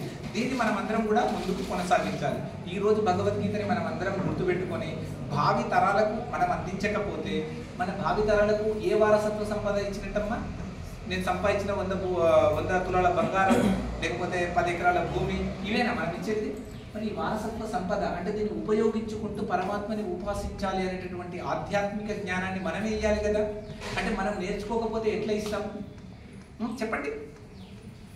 అందుకోసము ఇది భారతీయ సనాతన ధర్మం యొక్క వారసత్వ సంపద కాబట్టి ఇది మన భుజస్కంధముల మీద మొయ్యాలి అని భారతదేశంలో నేను ఒక సైనికుడిగా చేసినటువంటి వ్యక్తిని, ఈ భారతదేశంలో భగవద్గీత ఉన్నదని, వేదాలు ఉన్నాయని, ఉపనిషత్తులు ఉన్నాయని, దర్శనాలు ఉన్నాయని వీటన్నిటిని కూడా అధ్యయనం చేస్తూ ఇలా చెప్పడానికి నేను ఉపక్రమించుకున్నాను.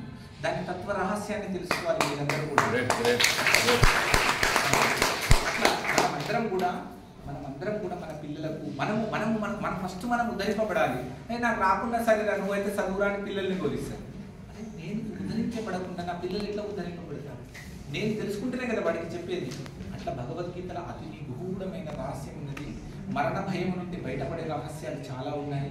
అందుకోసము సర్వధర్మాన్ పరిత్యజ్య మామేకం శరణం వ్రజ అహం త్వా సర్వ పాపేభ్యో మోక్షయిష్యామి మా శుచః. సర్వధర్మాన్, అన్ని ధర్మాలను వదిలేయండి, నా ధర్మాన్ని పట్టండి. అన్ని ధర్మాలంటే ఈ ప్రపంచంలో ఉన్నటువంటి ధర్మాలు ఏవైతే ఉన్నాయో చెప్పినా కదా, 8 ఉన్నాయి కదా. అష్టద ప్రకృతి, భూమి, రాపో, నలో, వాయు చెప్పినాం కదా. ఈ యొక్క అష్ట జడ ప్రకృతిని వదిలేసి చైతన్యమైనటువంటి నన్ను పట్టుకుంటేనే మీకు మోక్షం కలుగుతుంది. అన్ని ధర్మాలు వదిలేసి మాం ఏకం, నన్ను ఒక్కడినే మీరు శ్రద్ధతో నన్ను ఆరాధిస్తే, నా దగ్గరికి వస్తే, నన్ను పొందితే మీకు తప్పకుండా మోక్షాన్ని ఇస్తాను. దీంట్లో సంశయం లేదు అర్జున. మరి మీరందరూ బాగా విన్నారా? ఖచ్చితం పార్థ త్వయేకాగ్రేణ చేతస ఖచ్చిత జ్ఞాన సమ్మోహ నష్టస్తే ధనంజయ. బాగా విన్నారా నేను చెప్పిందంత? మరి ఇప్పటిదాకా భగవద్గీతని బాగా పోతే నశించిపోతారు, బాగా చెడిపోతారు. కాబట్టి బాగా అర్థమైందా అమ్మ మీ అందరికీ? చెప్పాలి, మీరు శ్లోకం చదవాలి. అది నష్టో మోహస్మృతిర్లబ్ధాత్మప్రసాదాన్మయాచ్యుత స్థితోస్మి గత సందేహః కరిష్యే వచనం తవ. అది చాలా బాగా చెప్పినావయ్యా, బాగా అర్థమైంది అని మీరు చెప్పాలి. మీరు చెప్పిన భాష భావము చాలా బాగున్నాయి అని అర్జునుడు అర్థమైంది నాకు భగవద్గీత అని చెప్పాడు. అందుకోసమే ధర్మక్షేత్రే కురుక్షేత్రే సమవేతాయుత్సవః మామకాః పాండవాశ్చైవ కిమకుర్వత సంజయ. ఈ ఒక్క శ్లోకం అర్థమైతే కూడా భగవద్గీత పూర్ణంగా అర్థమైపోతుంది. నేను మళ్ళీ చెప్తున్నాను, నాకు 700 శ్లోకాలు రావు, చదవనీకి రాదు, నేను ఎట్లా చదవాలి, చెప్పేటోళ్ళు లేరు, నేర్పించేటోళ్ళు లేరు అని ఇట్లా చాలా మంది అంటుంటారు. సమయాన్ని వృధా చేస్తూ ఉంటారు. నీలో ఆ జిజ్ఞాస కలిగితే నీ అంతలో నువ్వే పరిగెత్తి నేర్చుకుంటావు. అట్లా ధర్మక్షేత్రం కురుక్షేత్రం. ధర్మక్షేత్రం అంటే శరీరం, బాగా గుర్తుపెట్టుకోవాలి. కురుక్షేత్రం, దీంట్లో కురు ఎన్నో యుద్ధాలు జరుగుతున్నాయి. ఈ శరీరమే ధర్మక్షేత్రమైనటువంటి కురుక్షేత్రం. ఈ ధర్మక్షేత్రంలో క్షేత్రే క్షేత్రే కురు కురు ప్రతి క్షేత్రము అంటే ప్రతి జీవుడు కూడా చేయాలి. ఏం చేయాలి? కర్మయోగం, నిష్కామ కర్మయోగం చేయాలని చెప్తున్నాడు. మీరు యోగము చేయకుండా సాధించలేదు. అందుకోసమే ధర్మ అనే శబ్దం ఫస్ట్ వచ్చింది. యత్ర యోగేశ్వర కృష్ణో యత్ర పార్థో ధనుర్ధరః తత్ర శ్రీర్విజయో భూతిర్ధ్రువా నీతిర్మతిర్మమ. మమ ధర్మ లాస్ట్ చివరి అక్షరం ఏంటి? మమ. కృష్ణుడు ధనుర్ధారి అయినటువంటి అర్జునుడు, యోగేశ్వరుడైన కృష్ణుడు ఎక్కడ ఉంటాడో నీతి, విజయము, శ్రద్ధ, భక్తి, జ్ఞానము పరిపూర్ణంగా అక్కడ ఉంటాయి. అది నా మతము. అందుకోసం మీరందరూ క్షేత్రజ్ఞాపి మాం విద్ధి సర్వక్షేత్రేషు భారత. క్షేత్రజ్ఞ యోర్జ్ఞానం యత్త జ్ఞానం మతం మమ. నా మతి నుండి చెప్తున్నాను. ఈ శరీరము వేరు, ఈ జీవాత్మ వేరు. ఈ జీవాత్మని పరమాత్మలో లీనము అంటే కలపడము యోగము అని తెలుసుకొని ఎవడైతే తెలుసుకుంటున్నాడో అదే జ్ఞానము. మిగతాదంతా అజ్ఞానమే. అందుకోసం మీరు ఎక్కడ పోతున్నారో మీరు తెలుసుకోకుండా పోకండి. మీరందరూ చైతన్య స్వరూపులు. మీ అందరిలో చైతన్యం ఉన్నది. మీ శరీరాలే పోతున్నాయి కానీ మీరు ఎక్కడికి పోవడం లేదు. మీరు బ్రతికే ఉంటారు. కాబట్టి పుణ్యకార్యాలు చేయండి, యోగము చేయండి, భగవద్గీతను పంచండి, భగవద్గీతని పెంచండి, భగవద్గీతని చొప్పించండి జనాల మధ్యలోకి. అందుకోసమే నేను ఇక్కడికి వచ్చినాను. మరి నా మతం ఏంటమ్మా అంటే ధర్మ మతం. ధర్మ ఫస్ట్ వర్డ్, చివరి వర్డ్ మమ. మమ ధర్మ. నా ధర్మం ఏంటి తెలుసా? నిష్కామ కర్మయోగం చేయడమే నా ధర్మం. నిష్కామ అంటే ఏది ఆశించకుండా భగవంతుడు మనకి ఈ ప్రపంచాన్ని ఇచ్చాడు. మనం కూడా ఏది ఆశించకుండా ప్రపంచంలో వచ్చిన దాన్ని తృప్తిగా తీసుకుంటూ ఉంటాం. ఇంకొక 10 నిమిషాలు తీసుకుందాం అమ్మ క్లాస్. చెప్తా. అయితే ఇది ఎట్లా దొరుకుతుంది అయ్యా మీకంటే యదృచ్ఛయా చోపపన్నం స్వర్గద్వారమపావృతం సుఖినః క్షత్రియాః పార్థ లభంతే యుద్ధమీదృశం. సుఖినులు అంటే సాత్విక గుణం కలిగి, సద్భావన కలిగి. మీరు ఇక్కడ వచ్చిన వాళ్ళందరూ ఎంత ఉత్తములు తెలుసా? అసలు మిమ్మల్ని అందరూ చూస్తే మిమ్మల్ని వదిలిపెట్టొద్దు, మీ అందరితోటి ఉండాలి. ఇదే నా కుటుంబం అంత అదిగా ఉంటాం. సాత్వికమైన వాళ్ళు ఇక్కడ వస్తారు. యదృచ్ఛయా చోపపన్నం, స్వర్గ ద్వారానికి తెరుచుకున్నటువంటి రహదారి. ఇది మన దారి. స్వర్గ ద్వారాలు మనకు తెరుచుకుంటాయన్నమాట. అందుకోసమే ఉత్తరాయణం ఉంది కదా, ఇది ఉత్తరాయణం. ఈ జ్ఞానం తెలుసుకోవడమే ఉత్తరాయణం, తెలుసుకోకపోవడము దక్షిణాయనం. అందుకోసమే ఇప్పుడు మీరందరూ ఉత్తర ద్వారంలో ఉన్నారు. బాగా గుర్తుపెట్టుకోండి, ఉత్తర ద్వారంలో మీరున్నారు. ఆ ఉత్తర ద్వారం దగ్గరికి పోతే జనాలకు తోపులాటలు ఎంత ఉంటుందో మీకు తెలుసు. ఇంకా మా అమ్మ లాంటి వాళ్ళు పోతే ఎంతమంది తోసేస్తే ఉంటుందమ్మో ఒకసారి ఆలోచన చేయాలి. కాబట్టి ఉత్తర ద్వారం ఇక్కడనే ఉన్నది. అందుకోసము జ్ఞానము, అజ్ఞానము, బ్రహ్మజ్ఞానము ఇవన్నీ ఎక్కడ ఉన్నాయి అంటే ఇక్కడనే ఉన్నాయి. మనమందరం ఇట్లా తెలుసుకొని అదృష్టం కలిగినటువంటి వారికి ఈ సౌభాగ్యం కలుగుతుంది భగవద్గీత వినేటటువంటిది. కాబట్టి మీరందరూ కూడా చక్కగా విన్నారు. ఇక మనం ఎంత చెప్పినా ఈ భగవద్గీత, ఎందుకంటే ఇది అనంతమైన జ్ఞానము. అనంతం అంటే సత్యం, జ్ఞానం, అనంతం బ్రహ్మ. ఇది సత్యమైంది, అనంతమైంది, దీనికి అంతం లేదు. అనంతమైంది సత్యం, జ్ఞానం, అనంతం బ్రహ్మ. దాన్ని బ్రహ్మము అంటారు. ఆ బ్రహ్మంతో ఎవడు కూడుకొని ఉన్నాడు వాడు బ్రహ్మమే, వాడే యోగి, వాడే యోగీశ్వరుడు. ఇట్లా సరదాగా చెప్పుకోవడానికి చాలా బాగుంది భగవద్గీత. మంచిగా విన్నారు, మీరందరూ చదువుతున్నారు. ఏం చెప్పమంటారు సార్? ఇంద్రియాన్ని పరజ్ఞానము ఈ శ్లోకమా? ఇది నాకు అవసరం లేదు సార్. నేను అందరికీ ఇచ్చారు. ఇంద్రియాణి పరాణ్యాహు అంటే గురుగారు ఏం చెప్పమంటున్నారో చెప్తున్నాను వినండి. ఇంద్రియాణి పరాణ్యాహుర్ ఇంద్రియేభ్యః పరం మనః మనసస్తు పరా బుద్ధిర్యో బుద్ధే పరతస్తు సహ ఏవం బుద్ధే పరం బుద్ధ్వా సంస్తభ్యాత్మానమాత్మనా జై శత్రుం మహాబాహో కామరూపం దురాసదం. ఈ శరీరం చాలా గొప్పది. ఈ శరీరం కంటే గొప్పవి నీ ఇంద్రియములు. ఇంద్రియములు అంటే తెలుసు కదా, కర్మేంద్రియాలు 5, జ్ఞానేంద్రియాలు 5. ఇవి చాలా గొప్పవి. వీటికంటే గొప్పది మనసు. మనసు కంటే గొప్పది బుద్ధి. బుద్ధి కంటే గొప్పది ఆత్మ. ఆ ఆత్మను నేను, ఆ ఆత్మని నేను. కాబట్టి నేను ఆత్మ గురించి చెప్తున్నాను. అహమాత్మా గుడాకేశ సర్వభూతాశయ స్థితః అహమాదిశ్చ మధ్యం చ భూతానామంత ఏవ చ. పుట్టడము, ఉండడము, పోవడం, సృష్టి, స్థితి, లయ, ఈ 3 ఏవి జరుగుతున్నాయో వీటన్నింటికి నేను సాక్షిని. ఈ ఆత్మతత్వాన్ని ఎవడు తెలుసుకున్నాడు వాడు కూడా అదే ఆత్మ అయిపోతున్నాడు. అది నేనే అయిపోతున్నాను, నువ్వు నేనైతున్నాను, నేను నువ్వు అయిపోతున్నావు. అది ఒకటిగా ఉన్నది. ఆ జ్ఞానాన్ని సంపాదించాలి. అట్లా ఎవడు తెలుసుకున్నాడో నమాం కర్మాణి లింపంతి నమే కర్మ ఫలే స్పృహ ఇతి మాం యోభిజానాతి కర్మభిర్న సబధ్యతే ఏవం జ్ఞాత్వా కృతం కర్మ పూర్వైరపి ముముక్షుభిః కురు కర్మైవ తస్మాత్ త్వం పూర్వతరం కృతం. ఇట్లా ఎవడు తెలుసుకున్నాడో ఆ ఆత్మని నేనే అని వానికి ఏ కర్మలు అంటుకోవో, వాడు కర్మబంధంలో చిక్కుకోడు. వాడు జీవించి ఉండగానే జీవన్ముక్త స్థితిలో తిరుగుతున్నాడు. అర్థమైందా?